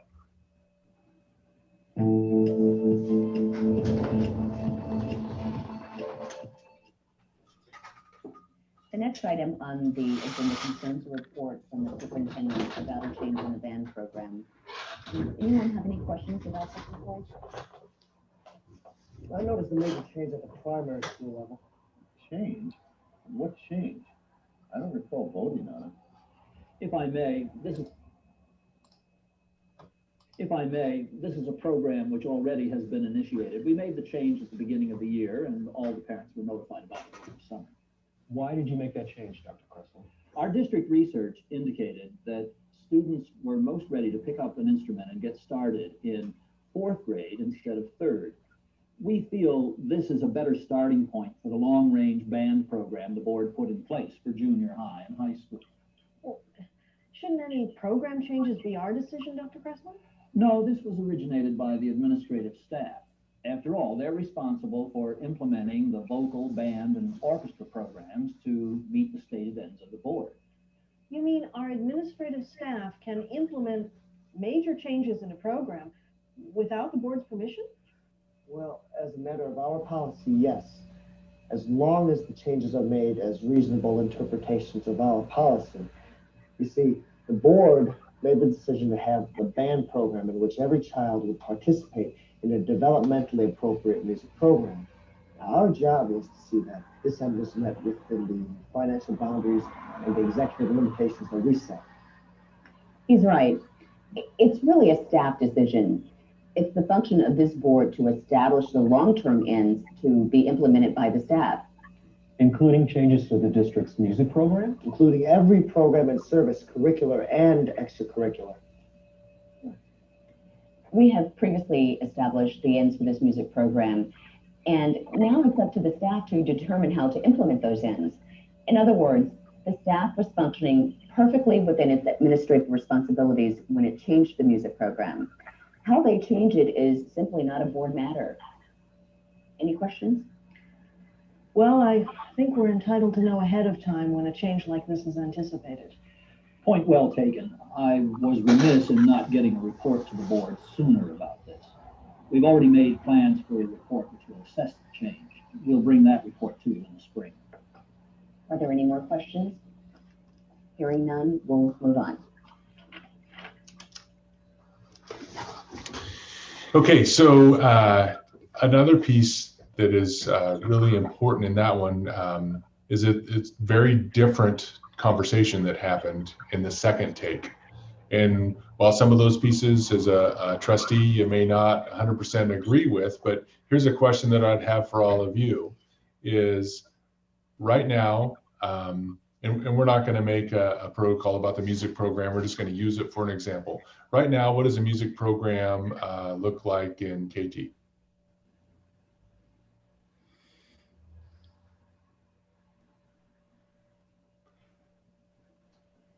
That's okay. Let me ask a different question. What direction is the board given as far as what the program should look like for music in KT? We have a program. I'm sorry? Is there a music program at KT right now? And with distance learning, is that possible? Actually, Let's just there assume. is we're a, in yeah, there person. is a music program, even with distant learning. We do have music, but I couldn't actually, other than for Orleans Elementary, I couldn't tell you what is happening in the rest of the district. Well, at Trinity Valley, I was talking to Rick Gordon, and they're starting a music club, and they have purchased ukuleles. So that's something that's going on right now, and it's an online, it's a distance learning club. This is Laura Lee. Our music program, in my estimation, is at an all-time low. We used to have 2 full-time music teachers. Right now, we have one part-time music teacher at the high school, who is also a math teacher. And it's one of the programs that is dear to my heart. However, the board has not given direction to the superintendent or staff that we want to beef it back up. And a lot of that is due to budget constraints and federal and state priorities on getting our dashboard scores up in reading and math. However, music has been one of the programs like athletics that have kept students interested in school. So yes, the board has not given direction, and the program, our music program, is at an all-time low. So I'm going to jump in for a second and talk a little bit more. Thank you, Laura Lee, for that, about this. And I want to get away from the music program because I just want to use it as an example of what Jen has no idea what you want as a board right now. And so as you all come together as a board and really develop your leadership role in your relationship with each other and start providing that direction for Jen, it's really important that you provide that clear direction. And so here's a for instance for Jen. What is Jen supposed to do right now? Laura Lee said that the program is really important. Some of you haven't even really discussed the program at all, or probably haven't even had it in your forefront at all. And so Jen has no idea what direction to go as far as a music program. And so what I want you to do is file that away in the back of your mind for a minute right now. And we're going to go through an exercise a little bit later on in this presentation about prioritization as a district. And so what happens is you have Jen sitting in her position, having no clue where you're at as a board and what your priorities are as a board. And so that's something that you need to be thinking about, is how are you going to convey as a board what your priorities are? And so these protocols are going to help with that, and we're going to talk more about that in the future. What I want to talk about right now is the leadership responsibilities and roles of the board, what the law specifically says. What your role is as a board member is to set administrative regulations and policy, and also to act as a judicial branch. So in other words, if you have a hearing for a dismissal case or an expulsion or something like that, you are the hearing and authority on making that decision within the district. Those are really your roles. So it's not huge as far as what's out there. I mean, it's not all encompassing, but those are things that you do as a board, and you set the priority levels of the district and where you're going to go. So how do you, thinking about that, how do you avoid directing district staff other than the superintendent? Some principles to think about is direction is Is it the will of the board? Is your direction given to the superintendent? So another little video we'll watch here.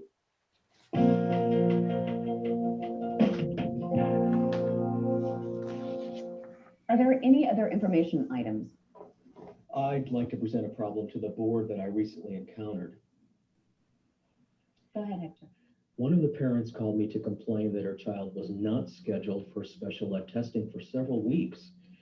The delay will keep him from getting into the right classes, so he's going to fall way behind. He's becoming very depressed about it. So what did you tell her? I said I'd do what I could. So I called the special education director. I told him the situation, how frantic and upset the mother was.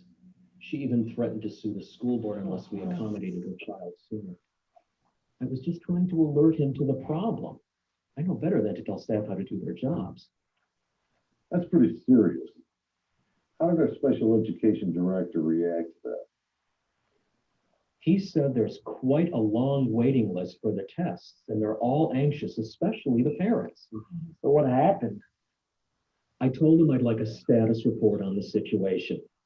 That's when he apparently took it upon himself to move the child up on the list, just to get me off his back, I guess.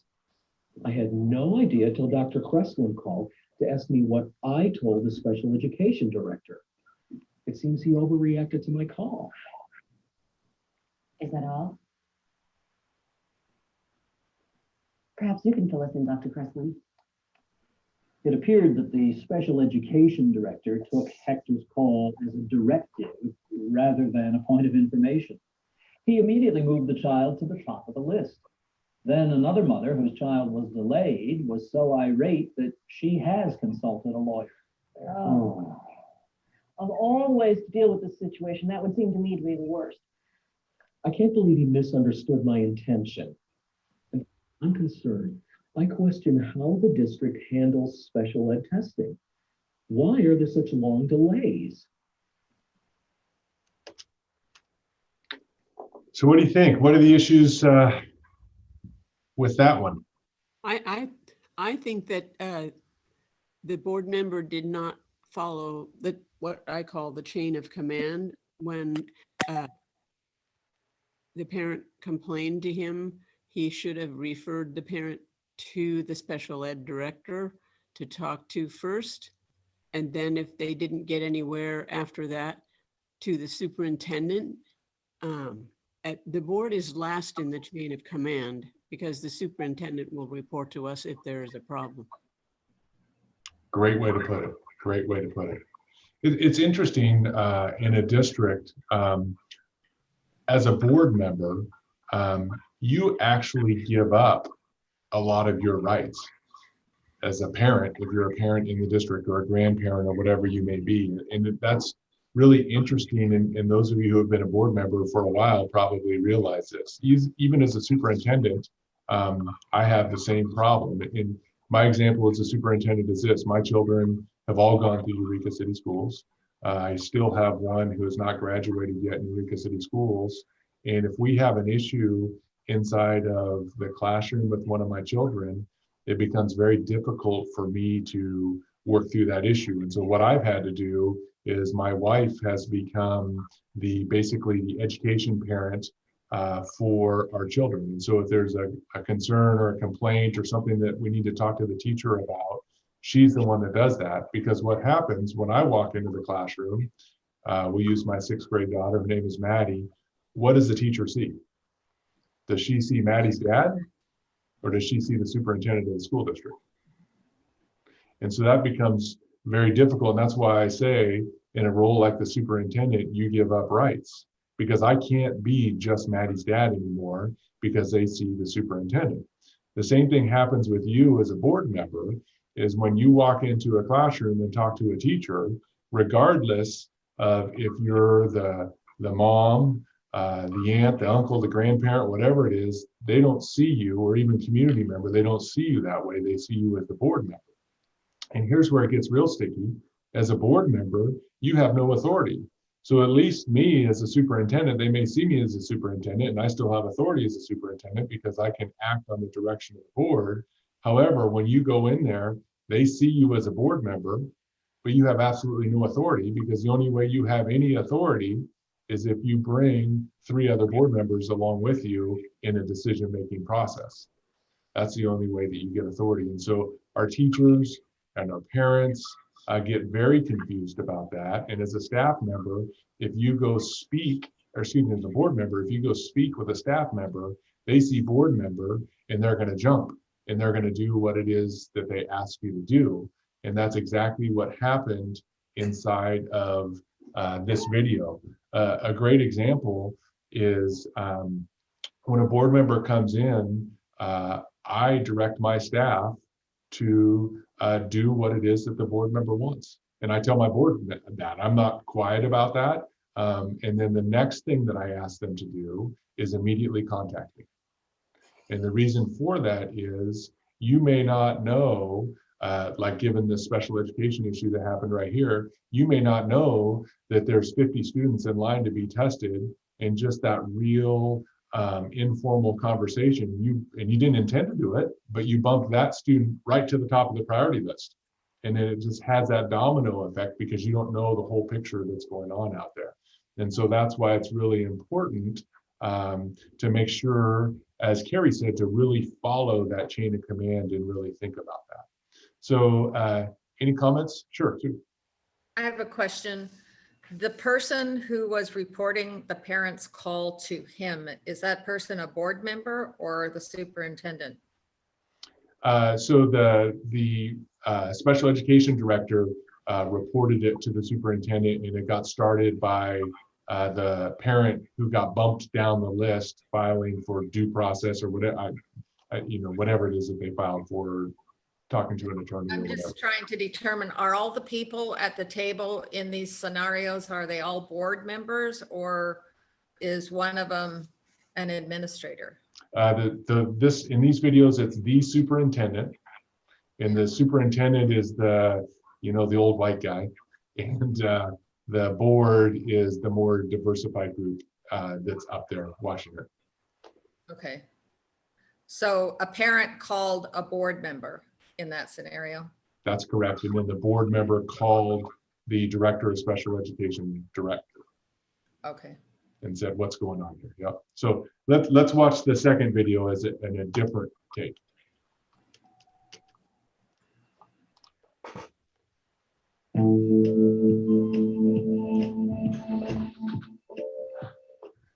One of the parents called me the other day to complain that her child was not scheduled for special ed testing for several weeks, which caused her a lot of serious problems. It was very upsetting to me. I sympathize with you. As board members, we're all easy targets for parents seeking remedies for their children. It's been that way for as long as I can remember. And it can get very sticky when it involves your friends. Or relatives. Most requests are easily handled by simply advising the complainant where to go to get help with an assistance. Well, that's exactly what I did. I suggested she call the special education director, and I called Dr. Kreslin. This woman can be a real problem when she gets steamed up over an issue, particularly when the issue concerns her own child. It's his responsibility, not yours anyway. But there may be more to it than that. We don't know if there is a problem. Dr. Kreslin, is there such a backlog of He's the special ed testing superintendent in our district? And if so, why? Offhand, I really don't know, but I've already started to look into it, and I'll be filling the board in with a complete report, hopefully in your next packet. Good idea. I'd like to remind all board members that when situations like this arise, they should be brought to my attention. You know how to reach me in my office. Call me and I'll do my best to resolve the problem, or at least refer it to someone who can. What I'm getting out of all of this is that handling complaints can turn into a real can of worms. The next time somebody hits on me for a special request, I'm going to refer him to the proper person in our communications team. Yeah, that's what our board policy says. Okay. So it looks like, Trish, you have someone in the waiting room? I don't know. So. Okay. So here's the question. Do you think that you need a protocol around when you talk to staff members and what your authority is as a board member. Do you want to have something where you all work together to come up, what is it you're supposed to do in this? I would suggest that you do. And what I have in front of you is a potential protocol that you would hold each other accountable to. Now, how this is going to work, there's a whole, remember that list that I showed you a few minutes ago that had that whole list of different topics? There's a protocol, and I have a sample protocol to go with each one of those. The sample protocol does not need to be your protocol. You may decide that this is something that we don't even need in our district. This is not something that we need to do. That's your prerogative. It's completely up to you as a board, and you get to decide what you want to do here with this. Now, as I said earlier, it's going to take a super majority of you to make a protocol. And so the first question I'll ask with each one of these, and so we're just talking about process right now, not this protocol individually, is question number one is, do you want a protocol in the area of leadership responsibility and roles of the board? So if 5 of you were to tell me, yes, we want a protocol in this area, the next thing we would do is dive into the sample language that's here on the protocol. I believe we do need a protocol. One of the things that I have experienced my time on the board here is that board members have been sometimes unclear as to how to respond to parent concerns. So we need to spell it out completely.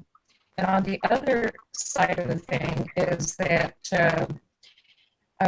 community members, parents, etc., don't know that what they can call board members on.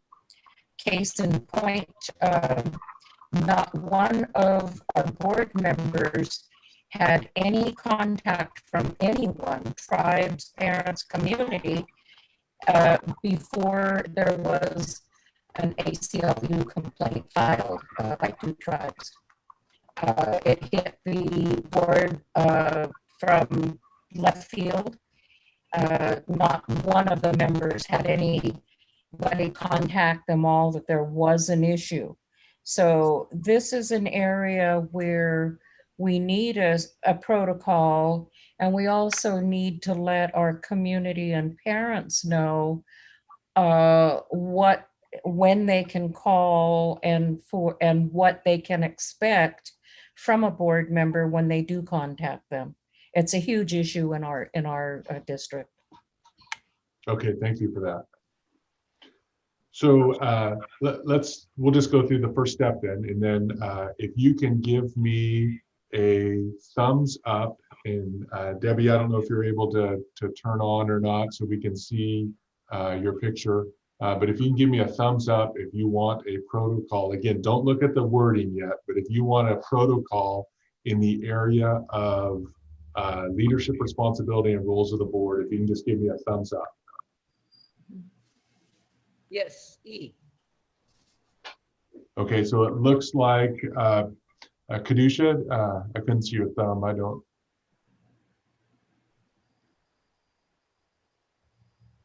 Can you hear us?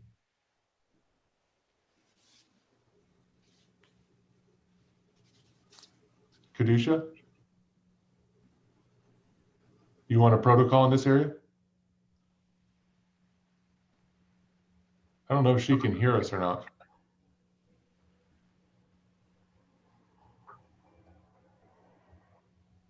I'm not sure if she's there. Oh, she's trying to unmute, it looks like, again, having muting issues. If you're good, you can just give us a thumbs up if you're good with the protocol in this area. Perfect, thank you. Okay, so it sounds like everyone wants a protocol. So that would be, now backing out of this protocol individually, that will be the process we'll use for each one of these areas. And so the first question I'll ask all of you, and so you'll get real used to this, is do you want a protocol in this area?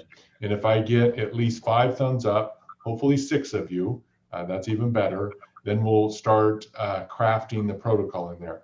Now, the next step will be to take a look at the language. The language that is there is just simply a suggestion. And so it's been crafted over, we've done literally well over 50 plus of these workshops, probably over 100 of these workshops. And so what we've done is over time is we've crafted these to reflect what is kind of the generic of it. And then what we will do is we will create the specific that really works for KT. And we will take that, and then I will take each of these, present them to Jen and Trish, and this will go in the governance handbook that will come back as a board on a consent calendar item, and you'll all approve by formal action your governance handbook, which includes the protocols by formal action. So today isn't a formal action, it's just direction given in creating this, and then the board will actually adopt it at an upcoming meeting, so you have your protocols 100% in place. So as we go down through there, we now know that we're going to have a protocol in this area. And so, for instance, the first line says, board members carry authority only as a board, not as individuals. Let's say you have an issue with that. What you would say is, I would like to propose that, this is ludicrous, but I would like to propose that every board member carries the full authority of the board. And so if you can convince 4 other people to make that change to this, then we'll make that change. But each person can make a proposal that I would like to change this. It only takes 1 person to make a proposal. And then if there's 4 other people that support that proposal, we'll make that change. And what I will do is I'm going to exit out of the presentation mode of the PowerPoint, and I'm actually going to type these in front of you so you can see them. And I'll put in your modifications that you propose that come very specific to your school district. And then once it becomes approved by 5 of you, that becomes the protocol that will become part of the governance handbook that you'll all vote on in your upcoming meeting once this is all together. So is that clear, and does it make sense? Yes. And so what my hope is right now is we can work our way through this protocol, get this one done, and then we'll take another 5-minute break and let you all stand up and walk around a little bit. So I'm going to read this protocol. I'm going to escape out of this. Oh, and I lost the presentation. That's okay. Let me share it again. Can everyone see it up here? And so I'm going to read it to you, the first part, and I'm going to ask if there's any changes that any of you want to have made. Board members carry the authority only as a board, not as individuals. Individuals can request action by bringing up a new idea, explaining their interest in a particular course of action, and working to get a board majority to support moving in that direction. When a majority of the board, sitting in a formal meeting, requests action, that request should be made in the context of the intended results. So what is it to be accomplished? Not the method used to achieve those results. Anybody have any proposed amendments to that, or changes to that, or anything along those lines? Fred, I have a question. Sure. Board members, we have, what is it, the Brown Act or one of those that say we can't talk to a majority of the board on any items we're going to be voting on at the board level. So how do we get around that if we're saying I want a majority, explaining their interests and course of action and working to get a board majority to support moving in that direction? Do we set a committee, board committee? How do we get around that where we can't discuss ahead of time what our actions are going to be? So what this says is that any individual, so let's go back to the music program, for instance. Let's say that you would really like Laura Lee to hire a full-time music, make your high school music teacher a full-time music teacher because you want to extend the music program or expand it at the high school level. So what you would do is you would make that recommendation to Jen to put that on the agenda. And then once that's agendized, the board can discuss that as a whole, and the majority of the board would make that direction go forward. So you are absolutely correct. The Brown Act governs you being able to talk to more than 2 other board members out there about this topic. And in fact, I would suggest that you don't talk to any board members at that point. I would suggest that it goes on the agenda either as a study session item, and we can talk about what a study session is later, or a regular agenda item on the board agenda where you can discuss it as a board and provide direction to Jen. And so that's what this says, is that if you have an area of interest that you want to see discussed and changed, you make the recommendation that it gets agendized on a board meeting, and then only the majority of the board can provide direction to Jen to carry that forward.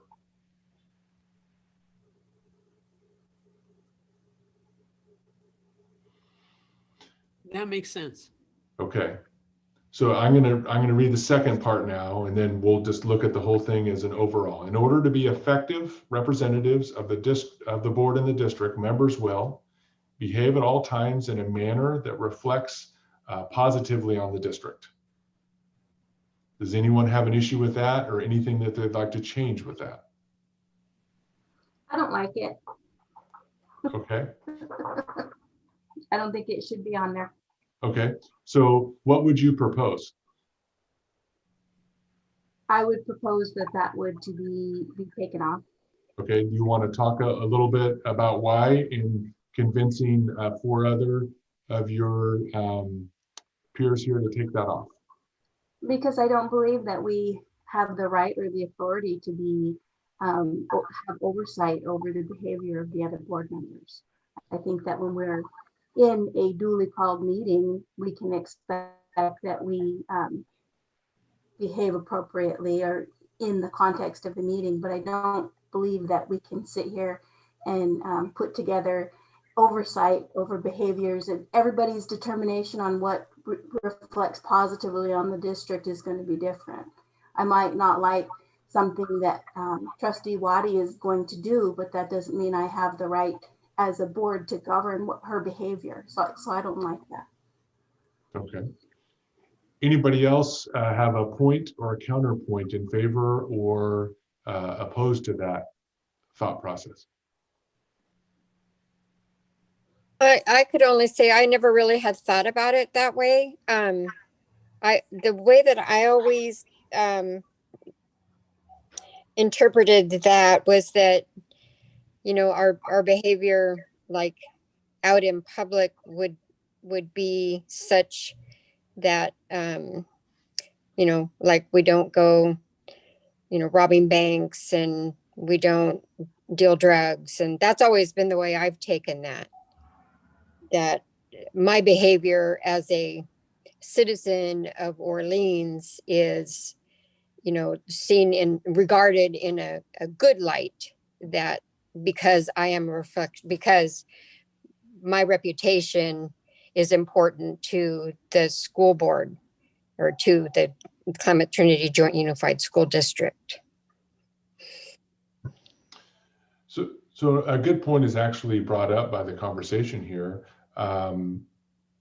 Whose responsibility is it to ensure that board members are following the protocols?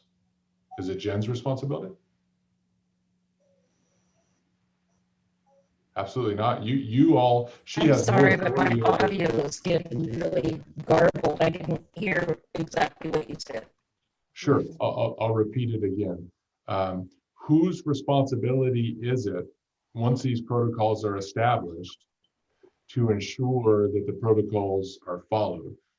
So in other words, if a board member, you have an agreed upon protocol and a board member doesn't follow that protocol, whose responsibility is it to talk to that board member about following the agreed upon protocols? I would think it would be the board's responsibility. It has to be, because they're your protocols. They're not Jen's protocols. They're your protocols. And so whatever it is that you agree upon, you have to be willing to talk to your fellow board members about and have that conversation. And maybe that's a conversation that whomever's the president of the board at the time has. Maybe it's a conversation that 3 of you have together, so it's not done in a public meeting. And I would suggest that conflict be first handled that way. I don't think, because any violation of the protocols, if there's 4 or more of you talking about it, has to be done in an open meeting. And I don't think that's healthy. It's something that has to be done more on an individual basis. And so we'll talk more about that as we move forward. But to the point of this one, the question would be is, based on your proposal, the first question I'd ask is, do any of you think that you're going to behave in a manner that doesn't positively reflect on the district? I might. Okay, but seriously, yeah, let's say you do. And I don't think that as a board, we have a right to cast judgment upon the behavior of the other. You know, of course, if we're committing a crime, yes, that is, you know, not reflecting positively on the board. However, I think that you know, I may be a protester. I may go to a protest and I may hold signs, and, you know, I may be passionate about something that I believe in, and it might not be something that the other board members are supportive of, or that think is, you know, in line with what the district would deem appropriate. And so I just, oh, I'm sorry. Go. I think that we're voted, you know, we're voted into this position, and we are held accountable by the people who have voted us in, not by the other district. I mean, not by the other trustees. So I think you bring up a valid point. Excuse me, just because you're a board member doesn't mean you give up your First Amendment right. And I don't think anybody on here would argue that you give up your First Amendment right. Now, do you think it reflects poorly upon the board if you are attending a protest for the rights of Indigenous people or something like that? I'm just trying to make up something. From my perspective, I'd say absolutely not. Now, do you think it reflects poorly upon the board if you are at impasse with your teachers association and your teachers are out picketing in front of the district office and you decide to join the picket with the teachers? To me, that's a different story. So I guess where it really comes down to at the end of the day is, what is your definition of something that reflects negatively on the district? From my perspective, I don't think it's negatively impacting the district if you're in a picketing or a protest or something like that for exercising your First Amendment rights for the rights of people. Well, So- that lies the problem, is that it becomes about that judgment, right? I don't think there's no hard line on what it is. Mm-hmm. So we're gonna, what I'm gonna ask for right now is there support out there for removing this? So right now, if you convince 4 other people to remove this, we'll take it off. They're your protocols, it's whatever you'd like to do. I agree. So I would suggest that we change the wording and say, when representing the district. Oh, there's an idea. So what I'm going to do, positively on the district, and I'm going to add right here at the end, and I'm going to add it in blue.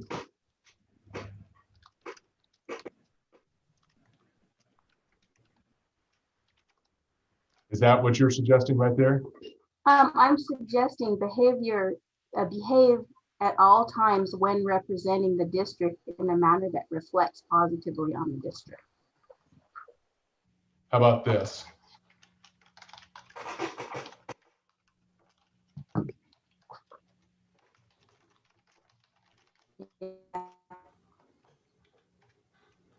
Does that capture? I'm just trying to do it grammatically correct, because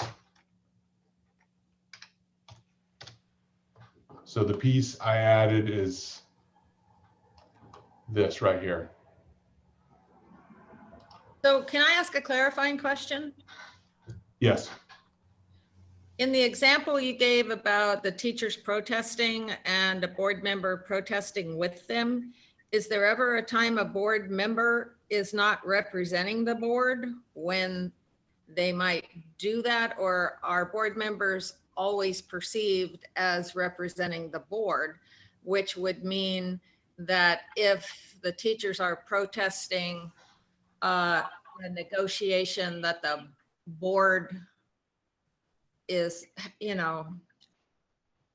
is considering or approving, then there would be a conflict of interest there. I'm just trying to understand, like, when is a board member representing the district and when is a board member a person, not a board member?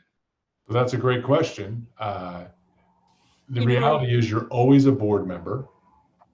The reality is people's perceptions of you are going to dictate whether you're seen as a board member or a community member.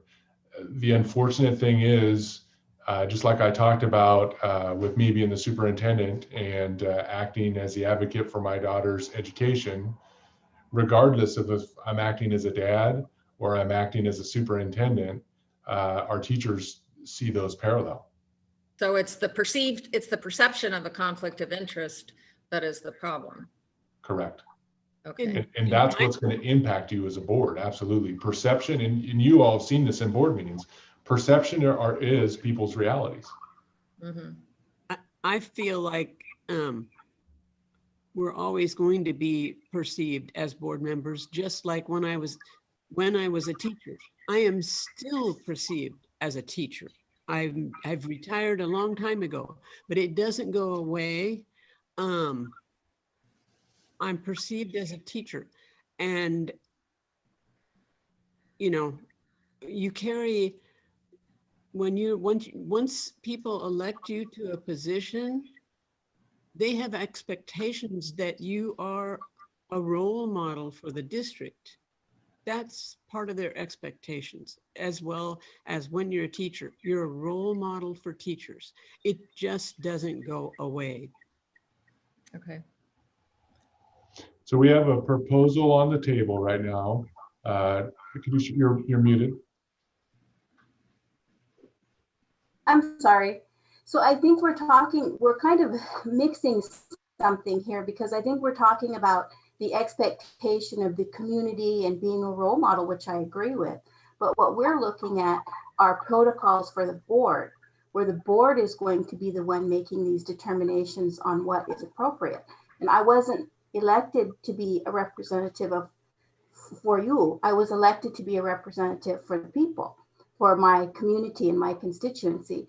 So what I'm saying is that in having this protocol for the board is the one that is making the judgment on that behavior. And that's what I'm not agreeing with. Can you Okay. suggest alternative language that would? You can, but hold on. We need to do one at a time here. Let's see if the support is here for adding her proposal, which is when representing the district, comma, what I have up there. So if the support is there, we're going to leave it. Remember, it's going to take, excuse me, 5 of you to make that happen. If there's not 5 people to support that, it's coming out, and then Sue, you can make your proposal. So by a show of a thumbs up, do you support the proposal of adding when representing the district? Well, didn't we just say that we're always perceived as representing the district? So then we're just kind of going in circles, aren't we? You could certainly see it that way. You can certainly see it that way. And so I'm going to ask one more time, though, because otherwise this is going to take a really, really long time. This is an important conversation. I don't mean it that way at all, but we need to decide if this is something that you want to add or you don't want to add as far as this statement. And Kadusha, I didn't see your thumb. So let me ask one more time. So if you want this one added, please give a thumbs up. We're just talking about what's in blue right there. So I I would already- like to ask, so in this discussion, I would like to ask to hear what Sue, let Sue finish. I didn't realize I was interrupting her. So if you could let her finish so that I can hear, because she might have a better idea. So that's great. She can present that if this one doesn't pass. So we've got to take it one at a time, otherwise we won't make it through this process. So right now, there's not the support for that to be there. And so I'm going to take that off, and then I'm going to open it up to Sue with her conversation. So Sue, jump in there with your thoughts, and if there's something you'd like to add, or if you'd like to leave it like it is or take it off. So is this the original language now? This is the original language, yes. Okay, so for me, the question that needs to be answered is, are we always believed to be or perceived to be representing the district, representing the board and the district? If so, then behaving at all times in a manner that reflects positively on the district makes sense. I had asked a clarifying question of, are there ever times when we're not representing the board and the district? I believe your answer was, at least for yourself, you've decided, no, there isn't. You will always be perceived as the superintendent. So.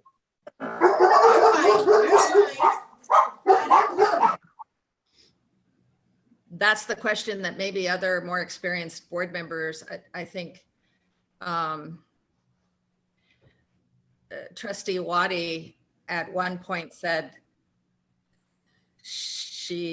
I believe said that she's still perceived as a teacher, but then she's always perceived as a board member. So I'm confused. Well, I might want to clarify that. I have lots and lots of students out there that call me Mrs. Waddy, and they remember me as a teacher. And maybe they don't know I'm a board member. Who knows? I don't know. But that's how they perceive me, as a teacher still.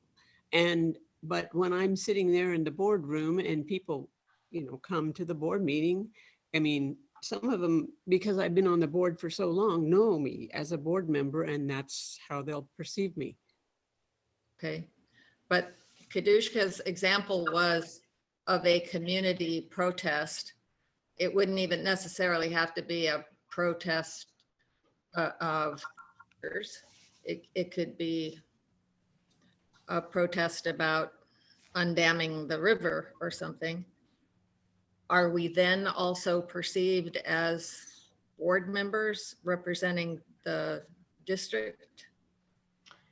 I think so.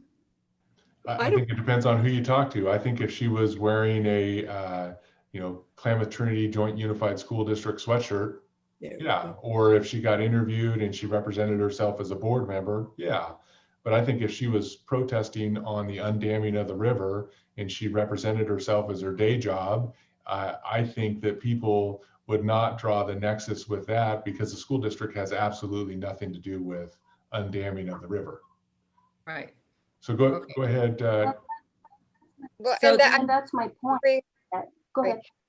I agree with that. I mean, because I think that we, as board members, of course, we have personal lives and like I said before, I think that the reason that we have to behave in a manner that reflects positively on the district, it wouldn't be so much if we had other civil responsibilities that we were taking care of. Those are positive things about us. I think it would be, I know that as an employee to the district, I had to agree that I wasn't going to break laws, or participate in illegal activities. And I kind of think that's what that protocol is saying. It probably could be written differently, maybe be more specific, but I don't think that protocol really is saying, oh no, you can't have your own mind. You can't have your own causes.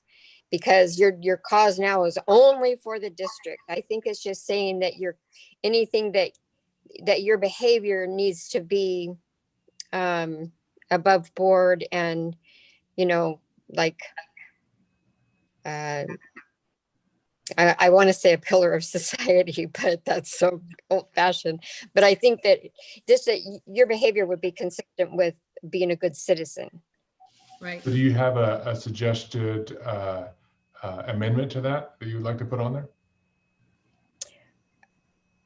I had some words in my mind a few minutes ago and they left me, but there's a lot of really smart people here who write a lot. So, rephrasing it. You could even take out the words "at all times" and just say behave in a manner that reflects positively on the district, or behave as a citizen that reflects positively on the district.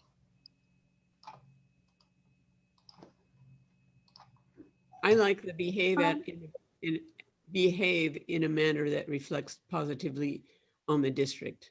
With taking hold on, I can only do one amendment at a time, and then we'll talk about that. So, Martha, one more time. So you wanted to say what now? Behave in a manner. Yeah, I don't like the in a man. I like, in a man. Or behave as a citizen that reflects positively on the district.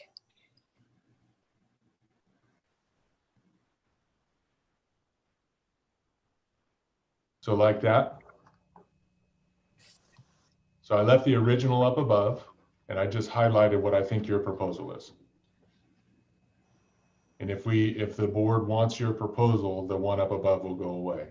And it'll now say behave as a citizen that reflects positively on the district. Yeah, I mean, I think I would word it a little bit differently. I guess you could do that. I don't know. Tell me what you want. Tell me what you want. That works for me. Okay, so now my question is there 5 of you that support this? Give me a thumbs up if you support this. I see 1, 2.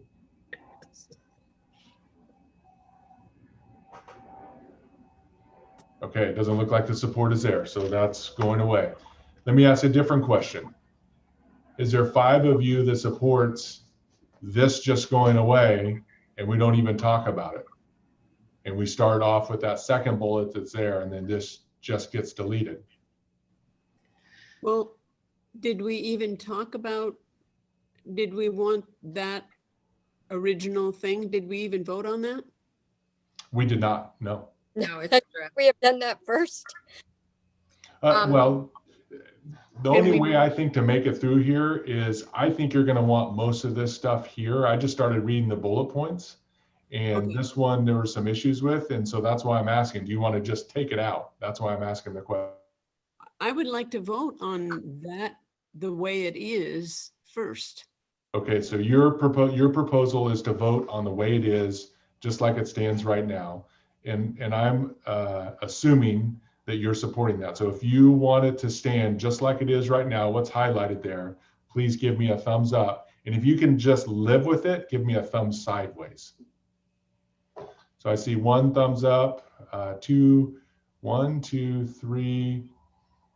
Okay, so we've got 4 who can either live with it or it's there. Sue, you don't like it. Is that correct? We all took an oath, and the oath, we took an oath to uphold the laws of the Constitution of the United States and the state of California. If that's what we mean by reflecting positively on the district, see, for me, it's not only at all times, it's like reflects positively on the district. That's a matter of judgment. Something, some people might think that my peaceful protest reflects positively on the district, and some people might think I should just stay out of that and stick with board stuff. You know what I'm saying? Mm-hmm. So I think having taken an oath to uphold the law, federal and state, it is a behavioral constraint that may be sufficient. And that maybe I agree with you. maybe we don't need this. And so your proposal is to just eliminate it. Yes, because we've already sworn an oath. Okay, is there Kadusha already said yes. Is there three others of you that can live with it going away, at least a thumb sideways or a thumbs up with it going away? So I've got 1, 2, 3, 4, 5. Okay, there you go. All right, it's gone. Here we go, on to the next one. Refrain from, I'm sorry? I want to thank Sue for bringing that up. That was great. Sure, yes, You're thanks, Sue. Refrain from obligating the board and/or administration by actual speech or implication unless authorized by the board to do so. So what that means is, as an individual board member, you won't agree to have a student tested for special education. That's an example. Yes. All right, and I'm going to just keep going. I'm not going to ask for a vote on each one of these. I'm just going to ask you to stop me if you have an issue or if you want some explanation or something like that. And I'm more than happy to talk about it. Represent the board at various school events, particularly those held at specific sites assigned annually on a rotating basis. So what this means is you all are in trustee areas, and my assumption is that you represent the schools that are in your areas and you generally attend those. You may want to get rid of rotating basis, especially since you're so spread out geographically as a district and where you all live as trustees as well. So question, when and how do we have opportunities to know how the schools in our area want us to represent them? My suggestion would be, and this is how I do it in my district, is that you ask Jen to put together a site event list, and it gets emailed out to you either weekly or monthly that has the site events of the schools that are in the district. And that way you know what's going on out there and you have the ability to show up at the events that you want to show up at. And am I only worrying about Willow Creek, or am I worrying about all the schools in the whole district? It's up to you. Right now, Well, now it's different. when we have our board meetings, the school sites usually have a presentation about what they have done in the last month and what their upcoming events are, and they usually invite us to those upcoming events. You can choose to go to just your specific area that you are representing, or you can choose to go to that and some of the other ones. And we also get an update from Tricia sometimes that when things are happening. Generally, all the school board members, when we were having when we were having the regular school time, not distance learning, all went to the graduations of their specific schools, and all of the school board members, a majority of the school board members went to the high school graduation. But that's how it's been. So doesn't mean it has to be how it is in the future, but that's how it's been. That sounds good. And it has some flexibility built into it.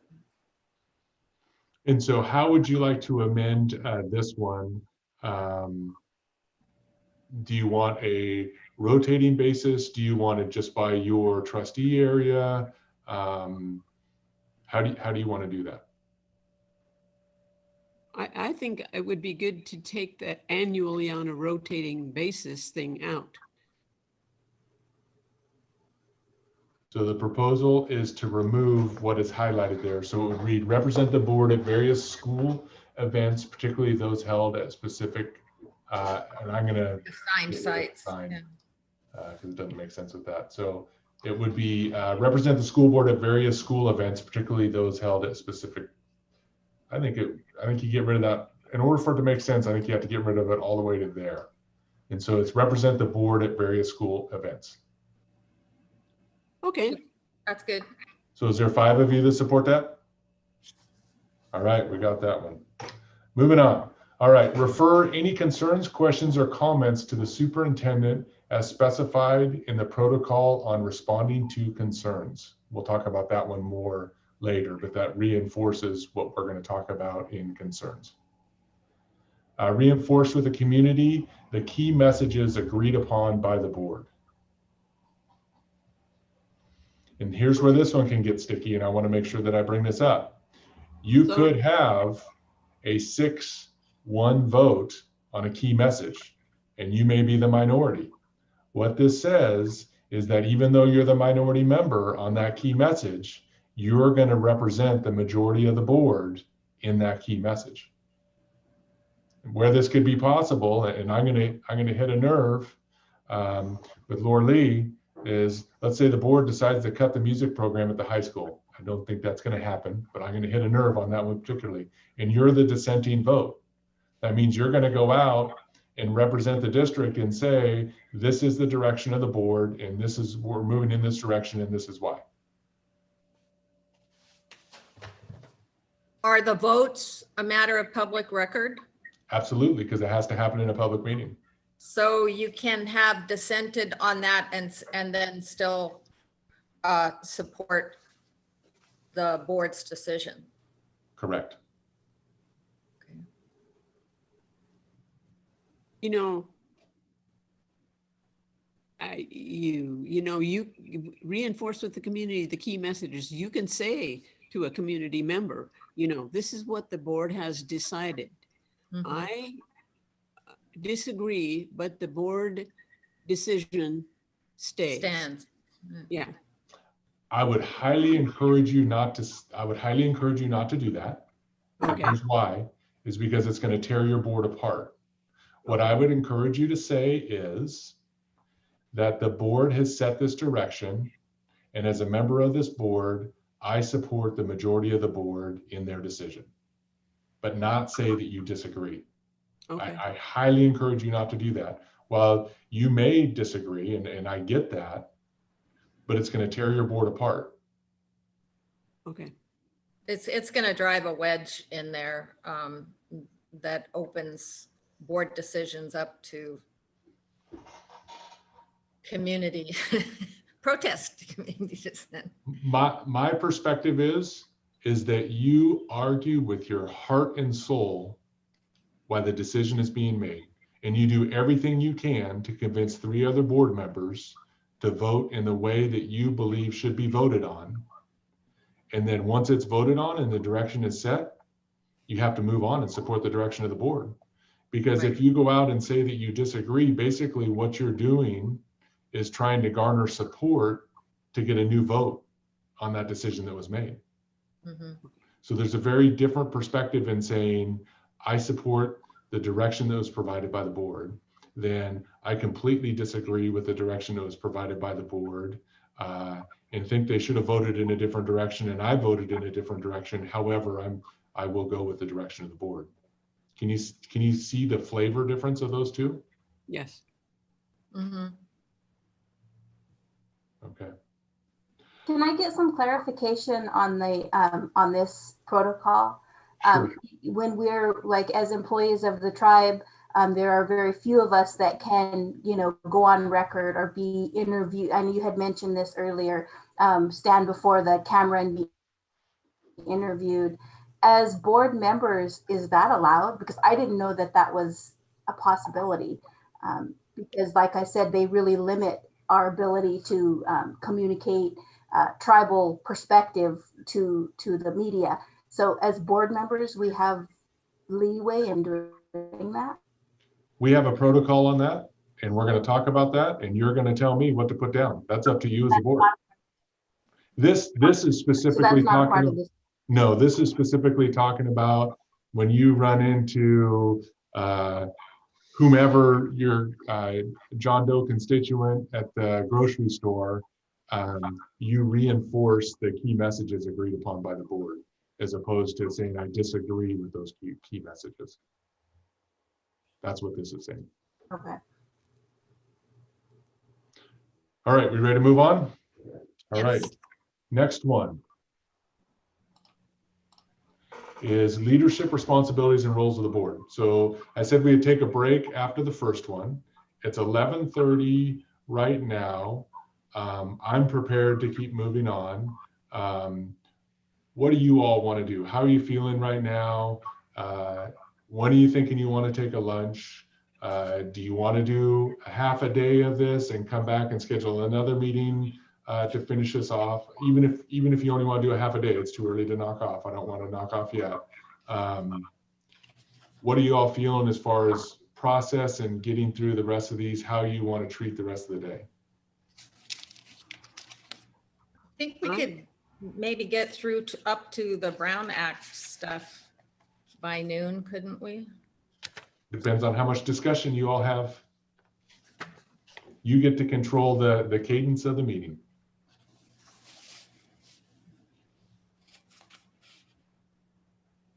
So I guess my biggest question would be right now. Training coming up in January. I have just a real brief top 10 mistakes of the Brown Act. It takes literally 10 minutes to get through when we get to that point. This really is a brief piece of the Brown Act. So I guess my main question is right now, do you want to break for 5 minutes? Or do you want to power through noon and then make a decision whether you want to break for the day or take a half an hour lunch break? What do you want to do at this point right now? I want to power through noon. Me too. Okay. Okay, let's keep going then. Leadership responsibilities and roles of the board. Responsibility of individual board members. So this is still under the same protocol as the last one. So we're still in support of having this as part of the protocol. So attend all board meetings and committee meetings and functions such as special events. Be informed about the organization's mission, services, policies, and programs. Review agenda and supporting materials prior to board and committee meetings. Nothing makes a superintendent more nervous than when she sees the I have a question on that. I'd like to have that protocol include advance notice of a certain amount because we're getting board materials real close to the meetings. And it's usually a pretty substantial collection of documents. So we have a protocol on board meetings and agendas that will address exactly that. And you'll develop the protocol for when you want the materials out to you. Okay. So that's in an upcoming one that's coming up. Okay, thank you. Sure. That's a really important point as far as when you need your information. And so we'll get that in the protocols. Serve on committees or task force and offer to take on special assignments. And we're going to talk about this for a second. Do you as a board want committees? And in a later agenda item further on down, protocol further on down, we're going to address what committees you want. And so right now in your district, do you have committees which the board serves on? Yes.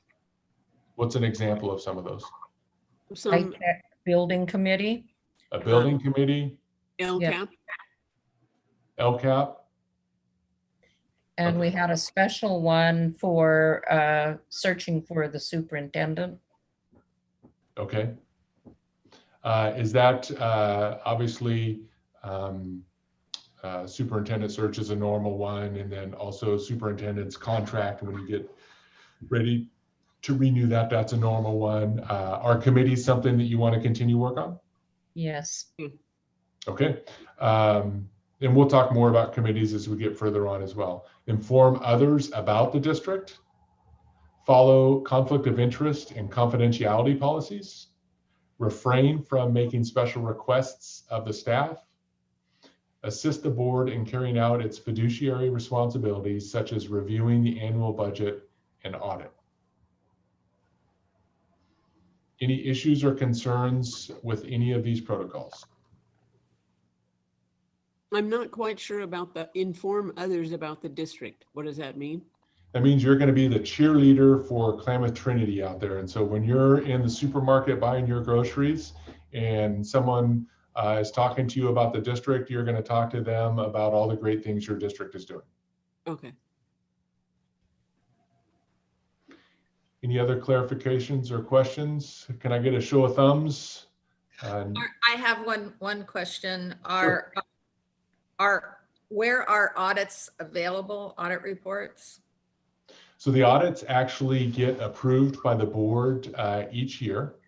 And when the audit happens, the auditor will give you a full report. And so I'm going to ask Trish, where are your archived board meeting minutes? I have those. They should be online on the agenda platform that we use. You can just go to that same list of meetings and all of our minutes are there as they're approved. I do have the archive meetings from before that in a binder form, so you can come in and view those as well.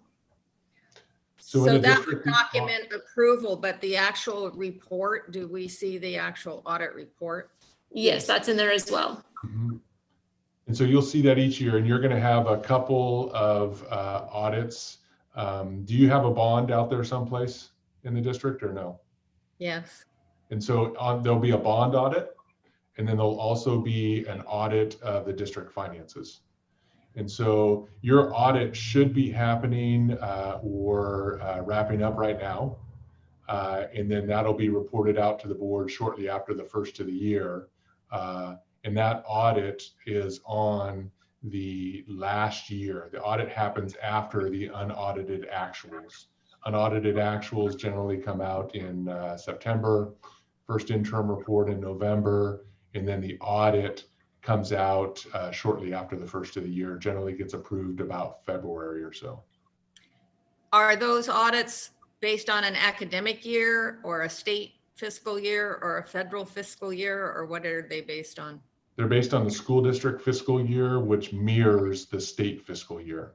The federal fiscal year is different because it runs, if my recollection is correct, November 1st to October 31st. So all your titles, which are federal funds, run a different calendar year than your state funds.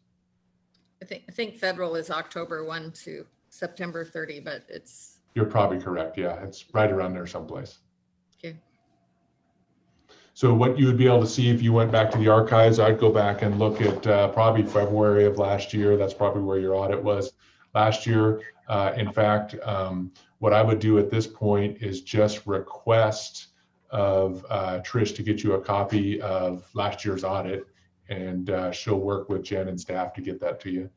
And we'll talk about this in protocols, but my suggestion would be is when you email out that audit, you don't just email it out to Sue, you email it out to the entire board. So that way everybody gets the same information at the same time, so everyone sees the same thing. So do you have that down as a request? Perfect. So you'll be getting that audit from last year, and then you'll be seeing the one upcoming relatively soon. Thank you. Sure. So back to this one, is there support for adopting this protocol as it is? I need to see either 5 thumbs up or a sideways to make this move forward. 1, 2, 3, 4, 5. Yep, got them all. Okay. All right, here we go. Here's the video.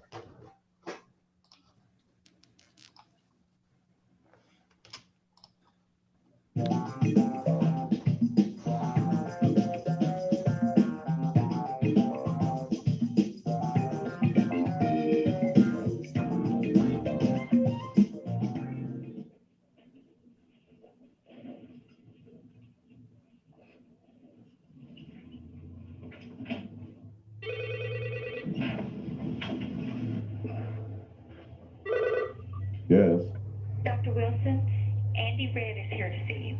thank you. Send him in, please. Dr. Wilson. Hey, Andy, what you doing up here today? Well, I have a pretty serious situation to discuss with you. Let's hear it. Clarence Hopgood talked to me last Sunday after Sunday school. He told me his daughter's bus driver is, well, he's a reckless driver. He's very concerned about his children's safety. Seemed pretty upset. I wonder who the driver is. Rusty Simpson. Rusty Simpson. I'll call our transportation supervisor and ask him to investigate this situation right away. That won't be necessary. Why not? I've already done it. What do you mean? Well, on Monday, I started my investigation. I followed the driver for 3 days and documented everything. Didn't he have any idea you were following him around? No, oh no, I was very careful. On Monday, I used my daughter's little import job to follow him. And then on Tuesday, I borrowed Lyle Selby's pickup truck. Wednesday, I used the church van to follow him. There's no way he suspected a thing. Well, Andy, don't you... Now, in my investigation, I clocked that he was speeding 23 times. Yeah, 23. On Monday, he hit a curb so hard it knocked several of the children right out of their seats. Tuesday, he shot by the Curley house, even though he could see poor little Harold was chasing after the bus. It's all documented right there. Wow. I'll bet you wish you had more board members like me, huh? I take my responsibilities seriously.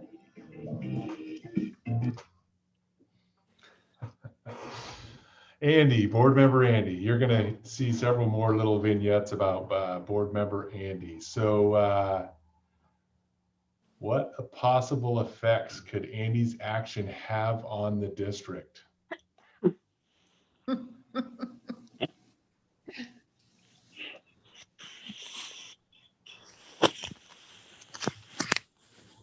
Any thoughts? First of all, if there was any disciplinary action that came to the board, he would have to recuse himself because he's already biased. Yep, absolutely. What possible board actions would happen? So let's think about this for a second. What kind of employees are bus drivers? Classified. Okay. Anybody know how a classified dismissal process works?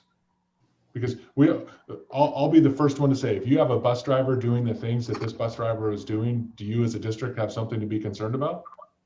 Yes. Yeah. Yes. Absolutely. I don't think anybody's going to argue that. So let's say that this was egregious enough that it had to go to a dismissal for this classified employee. Anybody know who makes the final determination on a dismissal for a classified employee? Well, I've taken some to the administrative judge in Sacramento. So actually, believe it or not, and classified's a little bit different than certificated. As a board, you are in a judiciary role with classified dismissal hearings, and you're actually the final say on classified dismissal hearings. And so what could happen in this particular case, let's say this bus driver was drunk, and you were able to prove that the bus driver was drunk, and Andy found that in his investigation. So what Jen and her staff would do would be that they would investigate, build the case, meet with the classified employee, and if the classified employee chose not to resign, they have a right to request a hearing of the board. And so then you as a board make a decision based upon the evidence evidence provided to you from the district, the evidence provided to you from the association, from the classified member and their representative, which could be the association or an attorney. And in that form, Jen is representing the district, the employee has their representative, and you are no longer representing the district. You are the judicial branch of this hearing.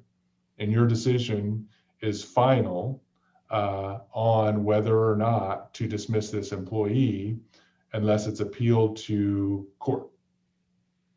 So if Andy was in that situation and he did the investigation, he would have to recuse himself from the judiciary panel because he has biased evidence because he was the one that did the investigation. Now here is when you have to be really careful, and Jen has to be super careful as a superintendent in how much information she provides you in closed session about employees if someone is violating the contract or doing something that is unbecoming of a staff member. she needs to provide you very superficial details, because if she provides you too much information about an investigation, which potentially could lead to a dismissal hearing, it could lead to the point where you can't act as an unbiased hearing panel. And so those are some things that you really need to think about when you're in closed session and talking about employees and disciplinary issues with employees and things to think about. And as a board member, it's really important that you don't step over the bounds and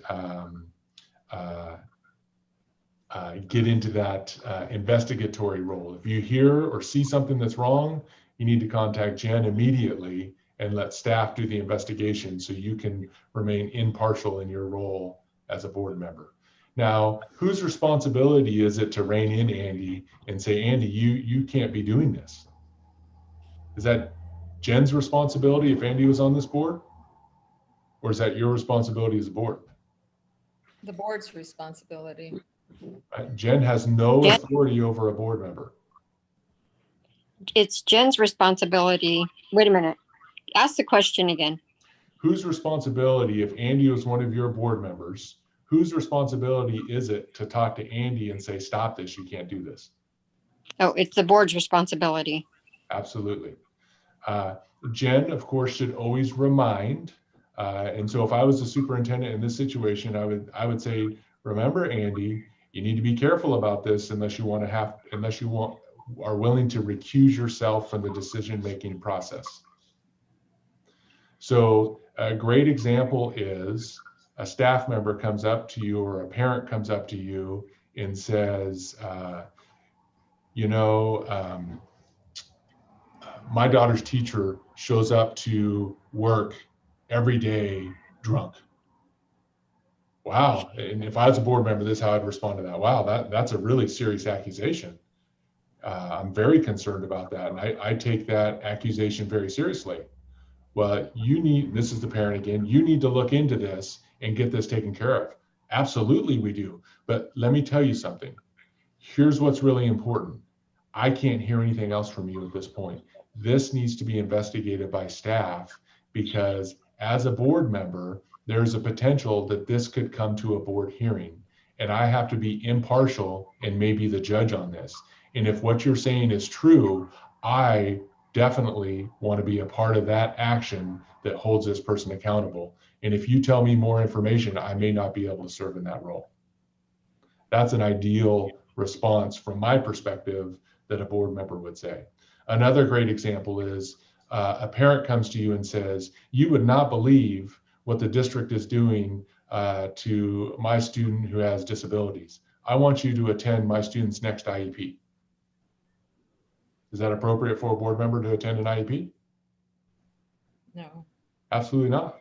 Because you then become impartial if there was ever an appeal that comes to the board regarding the IEP or potentially a due process or something like that might happen out of special education. You really have to stay up in that board policy level, beliefs and visions level, as opposed to really getting down into what you expect from staff. Now, if a parent comes to you with a concern about what's happening in an IEP, should you not listen? Absolutely, you should listen. And your response should be, that's very concerning to me. If what you're saying is true, that I'm really concerned about that. Have you talked to the student special education teacher? Well, yes, I've already talked to the students, but have you talked to the principal? Yes, I've already talked to the principal. Well, have you talked to the director of special education? Yes, I've already talked to the director of special education. Then it sounds like you need to talk to the superintendent, or you need to start at that lowest level, direct them back to the lowest level, and then escalate from there. And if you direct them back to, they say, well, no, I haven't talked to the teacher yet. Should you let Jen know about that? No. Absolutely. Let her know so she can follow up on it, because could be something that she can help with, and touch base with the principal and say, hey, I just want to let you know that, Mrs. Smith came and talked with a trustee and was very concerned about this IEP that's coming up. Are you on top of that? Are you handling it? Just want to touch base with you. The more communication you can have back and forth with Jen, so she knows what's going on in the district and making sure that things are getting handled appropriately, the better. Absolutely. So don't be afraid when you redirect a parent to just say, hey, Jen, just want to give you the heads up that Mr. Smith talked to me about, because there may be some problem there that she's not aware of at all, or there may be some bigger problem that she can inform you about on the other side as well. So that communication is really important. All right. I'm going to skip this video for right now. So leadership roles and responsibilities. So my question for you is, do you want to have something in this area as far as well, it's really under the same area, but I'm just going to hit this. And what it is how do trustees respond to concerns in public? You don't have authority as individuals, so that's important to remember. Some of the principles, like I talked about, be open to those public comments, respect, kindness towards everyone. Just like I said, it's really important that you acknowledge what they're saying to you. And 99% of the time, if a parent comes and complains to you and says this is happening, and it's happening exactly like they said it's happening, it's probably wrong. I mean, it probably needs to be addressed, although there's generally another side to that, but you can almost always authentically say, wow, if that's really happening, that's very serious. True stories, true stories. Listen for an understanding. You know, how do you redirect? Be thinking about that. I talked about that just now, and what to report to your superintendent. I just talked about that as well. And then finally, of course, that idea that remembering that only one side of the story is being presented. So, all right. So I have Sure. Yeah, I have a question too. So when we're redirecting, we're not redirecting to the superintendent. We're redirecting to the principals or the program directors and coordinators, correct? That is correct. Unless Jen has a different request, it's always my suggestion to redirect to the lowest possible level, because what will happen and parents will start feeling like they're getting the runaround is if you always redirect to Jen as a superintendent, what she's going to do is then in turn redirect back to the teacher. Start at the teacher, then go to the principal and move her way up the chain. And parents, if you just redirect them to the superintendent, they're sometimes going to feel like they're getting the runaround. Now, there's going to be times when it's absolutely appropriate to redirect to the superintendent, and you're going to have to use your judgment call on that. But most of the time, it's best to redirect them to the lowest level that they haven't talked to yet. Is there a chart that tells us what the lowest levels are? And is it always the principal, or I'm not sure what the responsibilities of vice principals are, that kind of thing. So I'd like to know if someone comes to us with an issue, a concern, a complaint about a particular grade level teacher or service of the school, how do we know who the lowest level is? And also some guidance on, I don't think we're supposed to investigate. I don't think we're supposed to ask a bunch of questions when they come to us with a complaint. I think we're supposed to listen and note what they're saying, but not try to expand on it or explore more details or whatever. So, Jen, do you have a flow chart of the district as far as how complaints should work? I'm guessing you probably don't, or you're not aware of it. So my suggestion is that you develop that. I think that's a great request, especially since you have some new board members on the board, and you should develop a flow chart. If there's a complaint about a instructional issue, so meaning like a student inside of a classroom, who should the parent talk to first? If there's a complaint about a principal, who should the parent talk to first? If there's a complaint about a program, who should the parent talk to first? So they'll get that out to you. I think that's great. One of the things that I usually do is when the parent comes to me after I have listened to them, I usually ask, have they gone to you know, what I think of as the lowest chain of command, have they gone to it? It would be good to know, because then once you know, I mean, if they've already gone to like the principal, then I say, well, if you've already gone to the principal and you're not satisfied, you could go on to this person. But the flow chart sounds like a great idea. Great, great.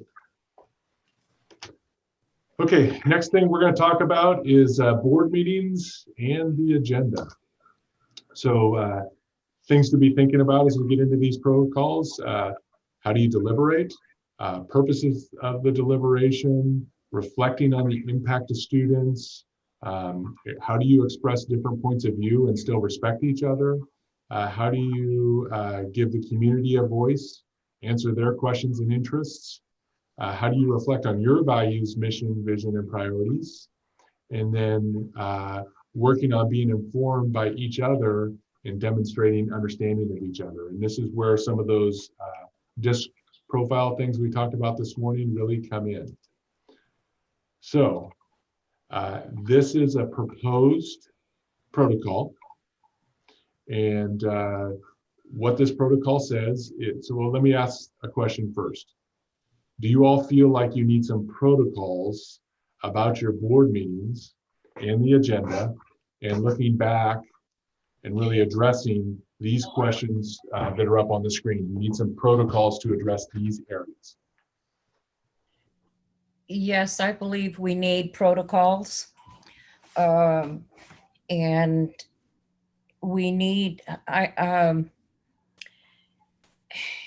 we also need community knowledge of what our protocols are. We had a meeting in last March that just was way out of hand, and the board was getting beat up, and we didn't even have the information before us while we were getting beat up on a non-agenda item. So I think protocols and how the agenda and board meetings work is very important. Great. Can I get a thumbs up from all of you as far as whether you're good with moving ahead with working on some protocols in this area?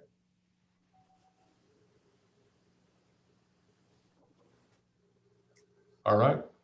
Looks like we got you all. Very good. Okay, so the first protocol that I'm proposing at this point is meetings of the board are held in public, but are not open forum town hall meetings. That's important, and I'm going to come back and talk about that. Meetings will be conducted in such a way as to allow the public to provide input in the time allotted to ensure that multiple voices of the community inform the board deliberations. However, when the board deliberates, it will be a time for the trustees to listen and learn from each other, taking public input into consideration without re-engaging the public. And so what I want to talk about here for a second before we dissect this protocol is the whole theory of board governance and how that works as far as public.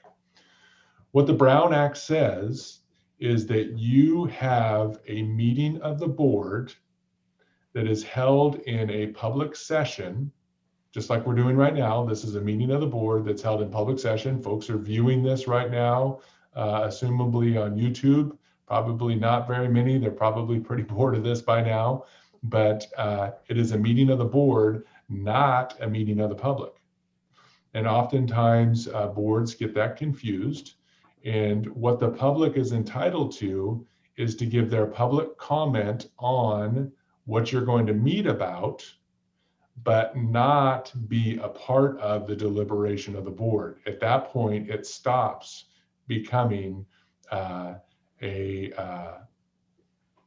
don't want to say public meeting because it's still a public meeting, but an open town hall forum where they're continuing to give input into the board. And so my question for you right now is, as a board, how good are you at taking a staff report, taking public comment, and I'm not sure if you do it in this order, and then deliberating as a board and no longer taking any input from the public? Is that something you're good at, or is that something that you're not very good at? Charlie, you're muted. I think we're average at it. I mean, we do try to follow those protocols. There are occasions when we have a problem.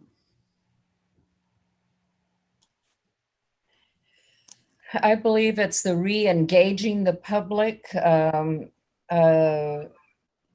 part is not being upheld or adhered to very well. Our public wants input as an open forum. Some members, not all, but it has gotten out of control exactly for that reason. So, Is yes. this an existing protocol or a protocol for consideration? I don't think you have any existing protocols right now. Okay, So so this is- that's part of the problem then. Yeah, so this is a protocol for consideration. And so I'm kind of uncomfortable I'm not comfortable with this because I've not been on this side to experience what that's going to be like in a normal setting.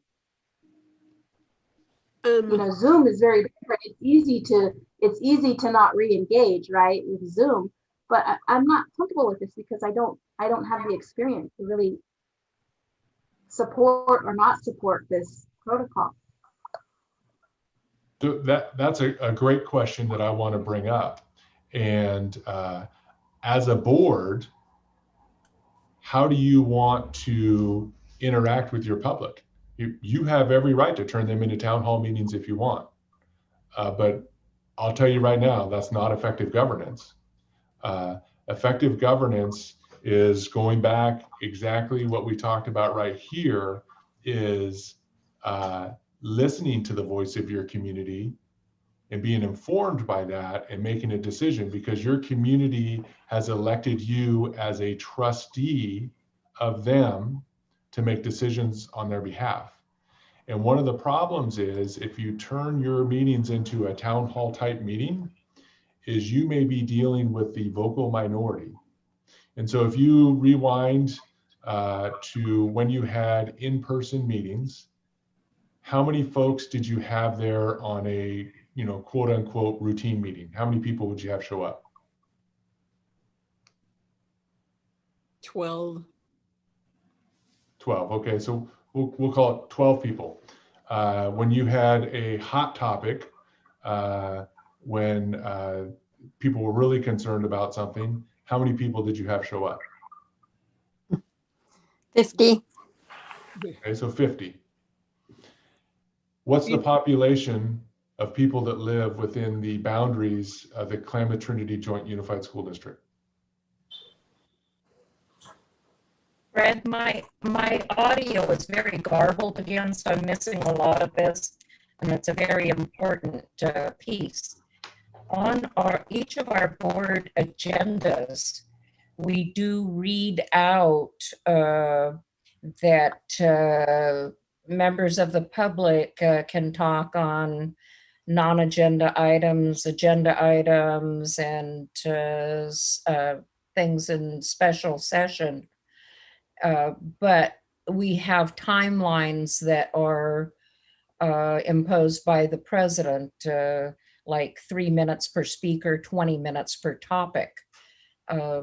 So that is what we have pretty much as our protocol now, that is printed on every one of our agendas.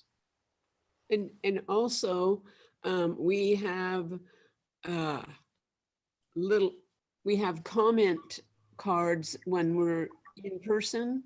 We have, if you want to make a comment on an agenda item, you put your name down and what you want to comment, and you turn it into the board chair before the meeting so that the board chair knows to call on those persons to make their comment.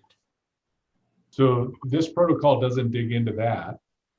What this protocol digs into is, are you abiding by that? And that's why I asked that question in the beginning, is if you're abiding by that. And so there's questions that go along with that, is if you're not abiding by that, are you okay with that? Or do you want a protocol that addresses that? all those things that you talked about, the Brown Act requires. But the big question is, how do you want your board meetings to take place? What the law says, the Brown Act specifically says that you have to listen to the input of the public. However, once that input is done, you decide as a board. And the point that where I was going with this was, and hopefully you can hear now, Laura Lee, the point where I was going, at a normal meeting, you have 12 people show up. At a hot topic meeting, you have 50 people show up. When you have a Zoom meeting, how many people have tuned into the Zoom YouTube live portion? 100 maybe? I don't know. Yeah, so when we first started streaming, we had, I think, maybe 100 people, 90 to 100 people view the YouTube. Okay. And so my next question is, how many people live in the Klamath Trinity Joint Unified School District? What's the population within those boundaries? Oh, maybe 4,000 or 5,000. That's what I was thinking, yeah. Yeah, so let's just say it's 4,000, just for argument's sake. It doesn't really matter. My point is as a trustee, you are entrusted to those 4,000 people, not the 100 people that came to the meeting during a hot topic. And so that's why it's really important for you to be able to engage with each other in a deliberation of the board without turning it into a town hall meeting, because you could end up with what could potentially be a vocal minority guiding the direction of the board that may not be in the interest of all 4,000 people that are in the district. And so that's why the Brown Act is designed in this way, to allow you that ability to deliberate as a board. And so that's the argument that I would have for having this protocol. It's your protocol, it's your board meeting, and you all get to choose how you would like to do that. So my question for you is, do you want this protocol, or do you want to provide suggestions on how you would edit this protocol? Well, I have a question, because there are times when we have been in board meetings and we have had, the people that come up and do their comments, and then, we'll start talking, but there's often times when I've wanted to know more. So I want to re-engage the public in the discussion. And is that part of our protocol? I mean, because, sometimes you don't get quite in, or you get part of the information and it's like, well, you have another question to ask of the public that's attending. And so you do want to go back and re-engage. And so can that be part of our protocol in our board discussion? It can be if you so choose. My hope would be, though, that your staff would be there and prepared to answer all sides of that as well, because your staff should be well informed about the pros and cons of what the public have to say. I would also say that if you have a public member during public comment asking or making a specific point, that would be the appropriate time to ask the clarifying questions of those folks as well. Mm-hmm. I'm thinking that we can hold, if we still have questions after the public has had a chance to engage with us, and we're now going to consider, if we still have questions because we don't have enough information, we can hold an agenda item over till the next meeting.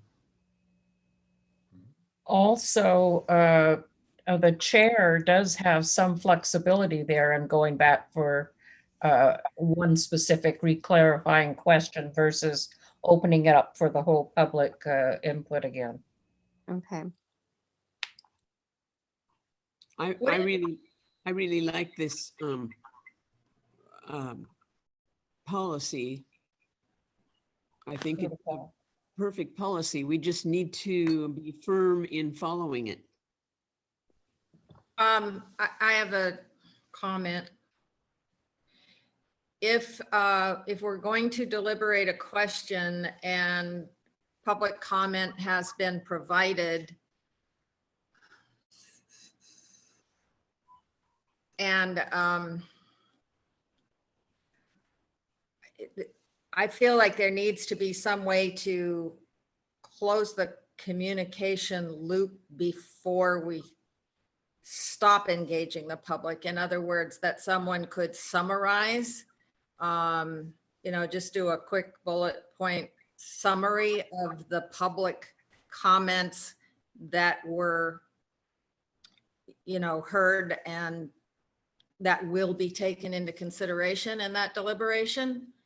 Because it's easy when you're getting public input, it's easy to kind of cherry pick the input that you like, that supports the decision you want to make, and let the rest of it go. You're going to make a decision anyway. You might as well consider all the input, and the only way to know to the public's satisfaction that we heard all the comments is to summarize them before we stop taking any more input. That's a great suggestion, and maybe Tricia or our board secretary can do that. So what I have experienced is when the public is talking, I take notes, personal notes of just those bulleted items.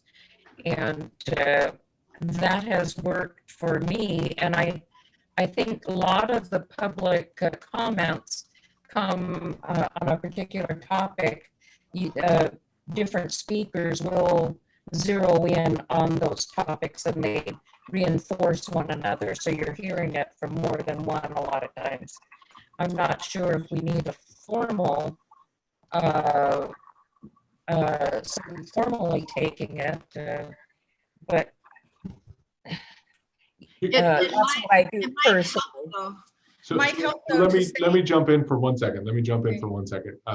So Sue, here's what I would say to that.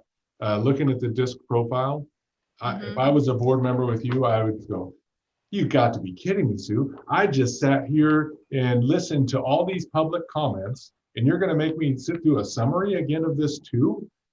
No offense, that sounded very personal. Yeah. That's a D talking and saying, I don't want to hear all this stuff again. I've already heard it. I don't need a summary. I want to move on and let's make a decision. Let's move forward. So you kind of have to. How does the public know that we heard what they said if we don't acknowledge it? I'm thinking you could summarize it by way of saying 4 different community members made points similar to this. We also heard, and just, a brief recap so that people know the input they gave was recognized and is about to be taken into consideration during deliberations.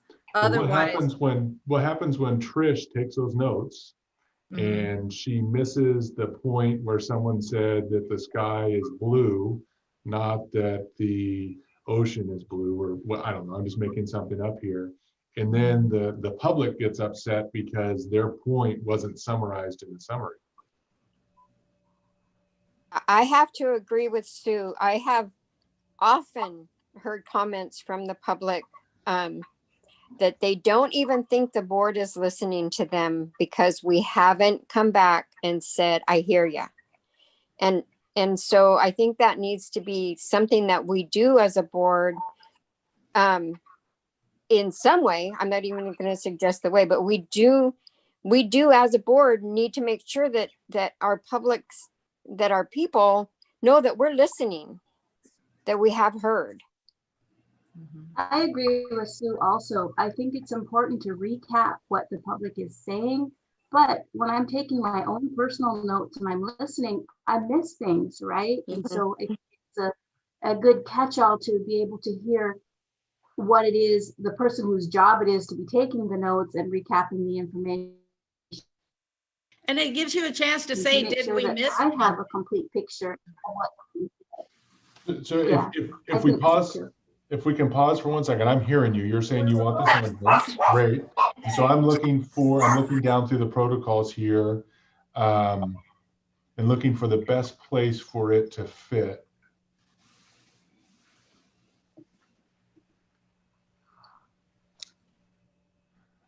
So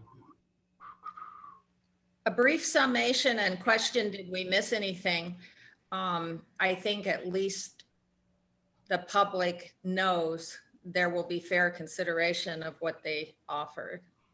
So my thought process is, hold on one second, Trish. My thought process is that we add it to this protocol right here.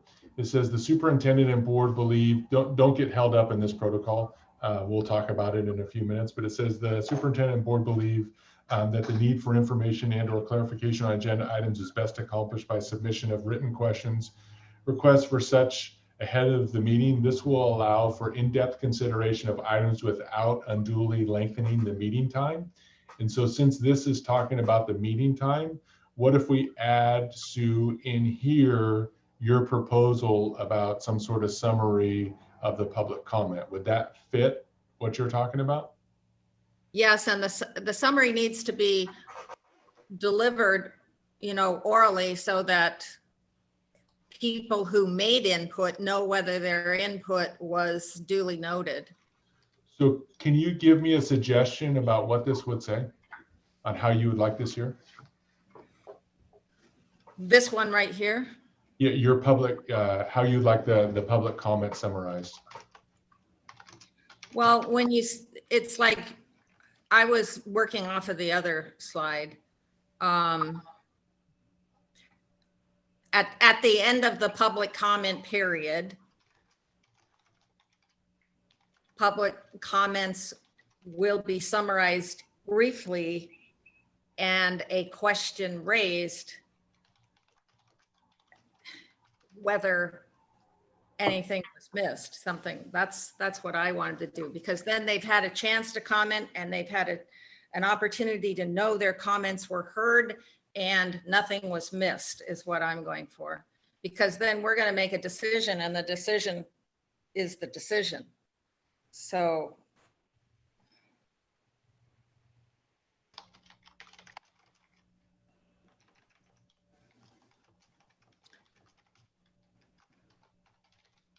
especially in a lively meeting when there are a lot of comments, it would be easy to miss something. And I've sat in on some of those where a lot of the comments were redundant. People said almost the identical same thing using the same verbiage, but then there's an unusual comment in there that doesn't necessarily get entered into the record or the consideration because it was kind of an outlier comment. You know what I'm saying? Yeah. So does this, I hear what you're saying. I'm not sure if I captured what you want in this though. So she did say briefly after summarized briefly.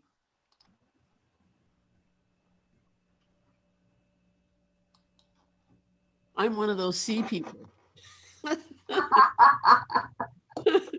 Good for you. Yeah.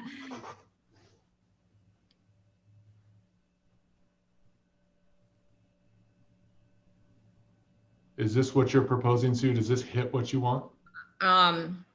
Will include specific pros and cons raised during the period. And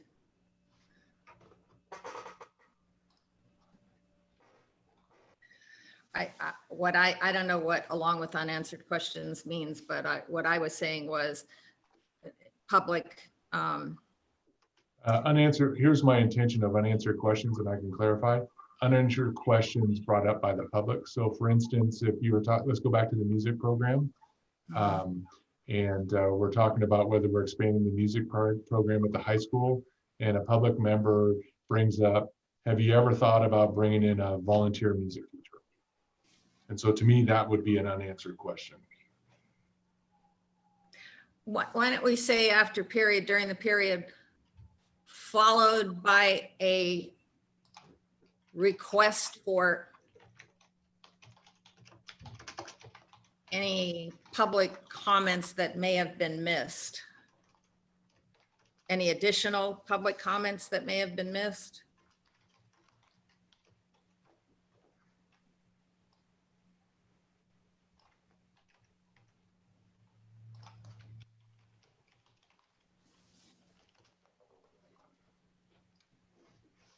So, Or we could say final, that may have been missed. Something that says, okay, we're going with what we've got at this point, you know?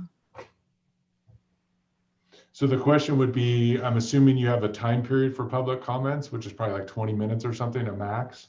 Yeah. Total. So how would you ask a request for any public comments that have been missed if you cut the time off at 20 minutes because you didn't want to hear any more? They shouldn't be. No, it's not. No, I mean, I don't mean missed. I mean missed in the summation. That may have been missed in the summation. It's not a new opportunity to make public comment. It's like, did we get the summary complete? So my only concern with that is I'm afraid you're going to have to open up your public comment period all over again. It has to be something that was already, it has to be a comment that was already made and just didn't get to the summation that we're going to base our decision on. I'm only making suggestions, so if people think this is overkill, just say so. Final doesn't need to go in there. So let me ask, I'm gonna dissect this for a second. And where I'm gonna dissect it is, the first question is, without wordsmithing what we have right here, is there support of 5 of you for this general concept of what this says? And so if there's support for this general concept, we'll move forward and start dissecting it. If there's not support for this general concept, we won't. And so thumbs up or thumbs sideways as far as support for this general concept. If you can keep them up for a second, I'd appreciate that. The general comment of a summary, you mean? Yeah. Yeah, what I have highlighted right there on the screen, just the general concept of that, and then we'll wordsmith it. So it looks like we have 5. Laura Lee, did you want to add something? Because I don't see your vote. I'm just gonna have to go with majority of the audio again. Okay. So now we're ready to wordsmith what's highlighted right there. What is it you would all like to see added, deleted, or modified from that statement? I'd like to take final out of it. So you would suggest final comes out of it? Anybody have an issue with final coming out of there? Okay. Other suggestions? Would it be clearer if it said for any previously made public comments, so that it's clear we're not opening this up to a whole new round of comments? Yes, in the previously made.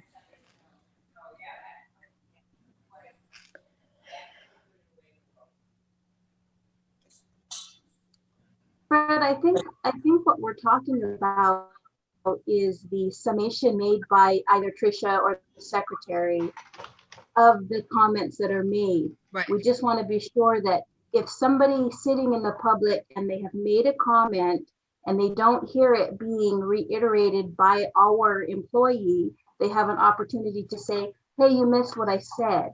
Yes, Right. Exactly. How about this? Yes. Confirmation, yeah, Followed by a confirmation. of accuracy. Yeah.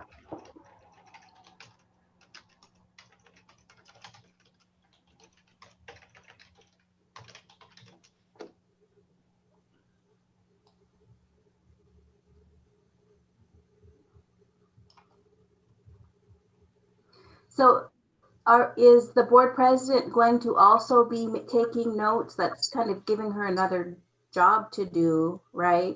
I mean, it seems like we would want confirmation from the commenters that it's been included. You know, Kadusha, we usually have, if we usually have Tricia reread what she has recorded, and she usually has it word for word. Okay, good. So she's good at it. Yeah. Right? Yeah. Okay. So does this reflect what you want? What's in this statement right now? That gray area? And actually, this probably should be by. And then Let me ask this question real quick first. Can I get rid of, Sue, this piece right here now?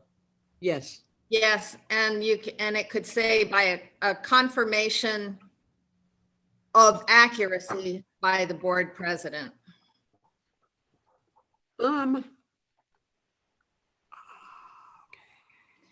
My original intention was that the accuracy be confirmed by the public that gave input, so this kind of got changed. That's what I thought the intention was also. So that is actually my intention of this, and it may need to be wordsmithed more. My intention is that the board president would say after the summary is, does this accurately reflect what we heard? And my suggestion is, And at that point, anybody could talk, including the public? you tell me. My suggestion is no, because I think you're going to reopen the whole thing up for public comment. But I think the confirmation could be that the board president asks the rest of the board, does this sound accurate to all of you as far as what you heard? That sounds good.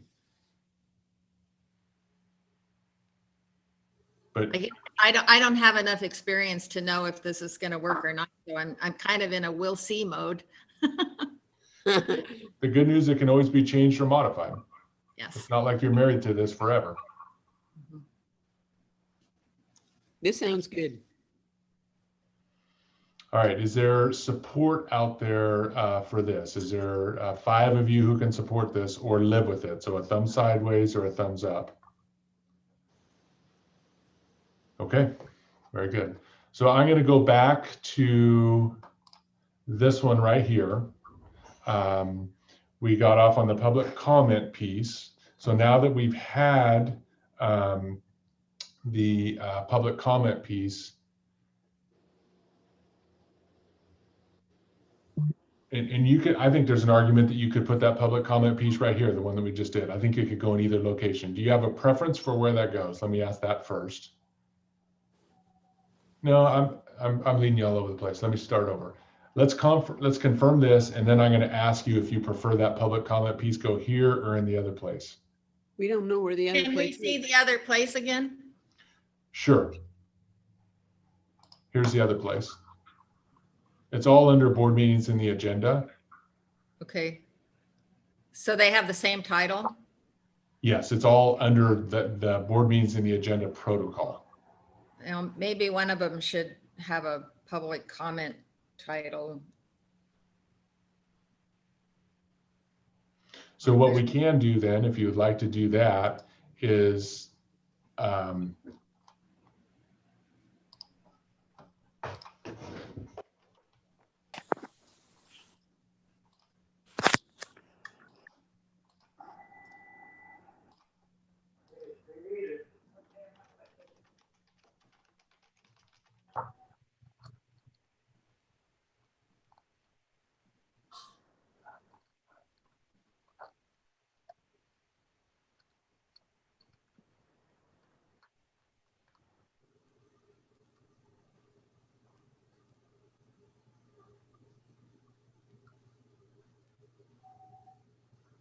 and then what I would say, what we can do here is when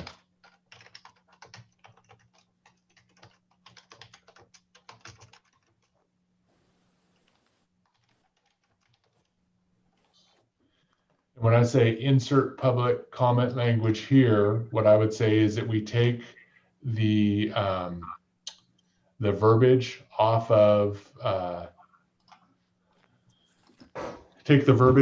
your what you read at public comment. I don't know if you allow 3 minutes or 2 minutes or 20 minutes total per thing, and we'll take that exact language and insert it right here, whatever that is. And in addition, It's 3 minutes. Yeah, it's 3 minutes per speaker, 20 minutes per topic. okay. We'll get, is there something that you read in the meeting or that's on your agenda? Yes. Yes, it's in the, it's on the agenda and I read it. Okay, so I will get. I'm Trish emailing it to you now. Perfect, thank you. Can I be a C for a minute? Yep. Can this say will be summarized briefly instead of briefly summarized? That adverb needs to go after the verb.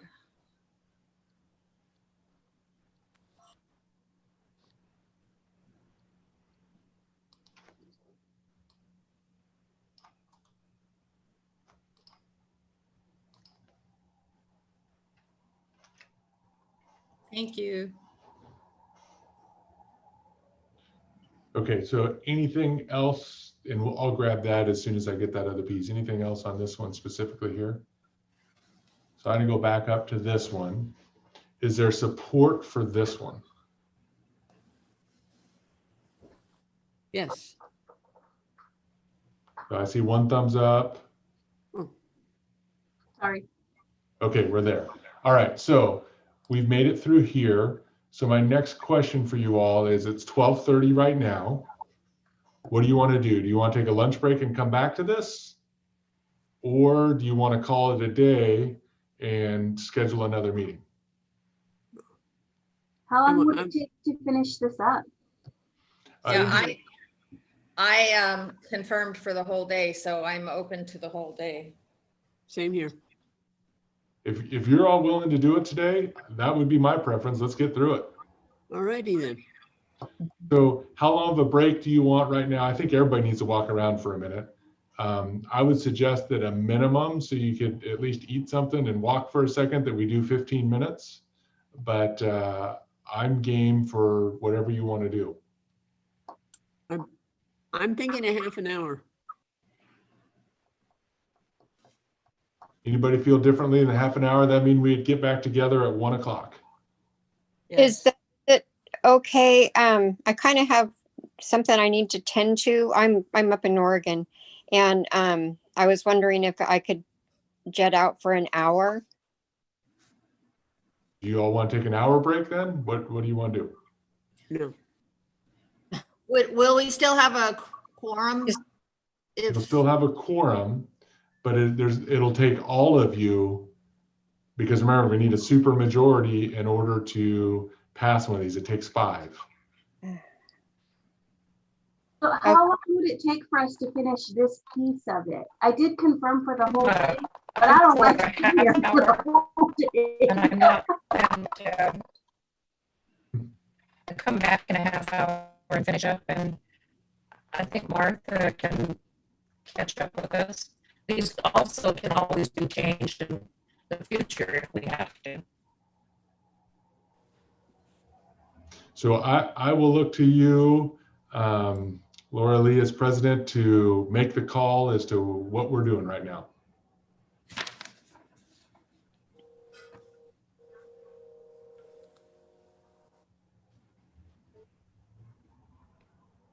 It sounds to me like the majority of you want to take a half an hour break and come back to it.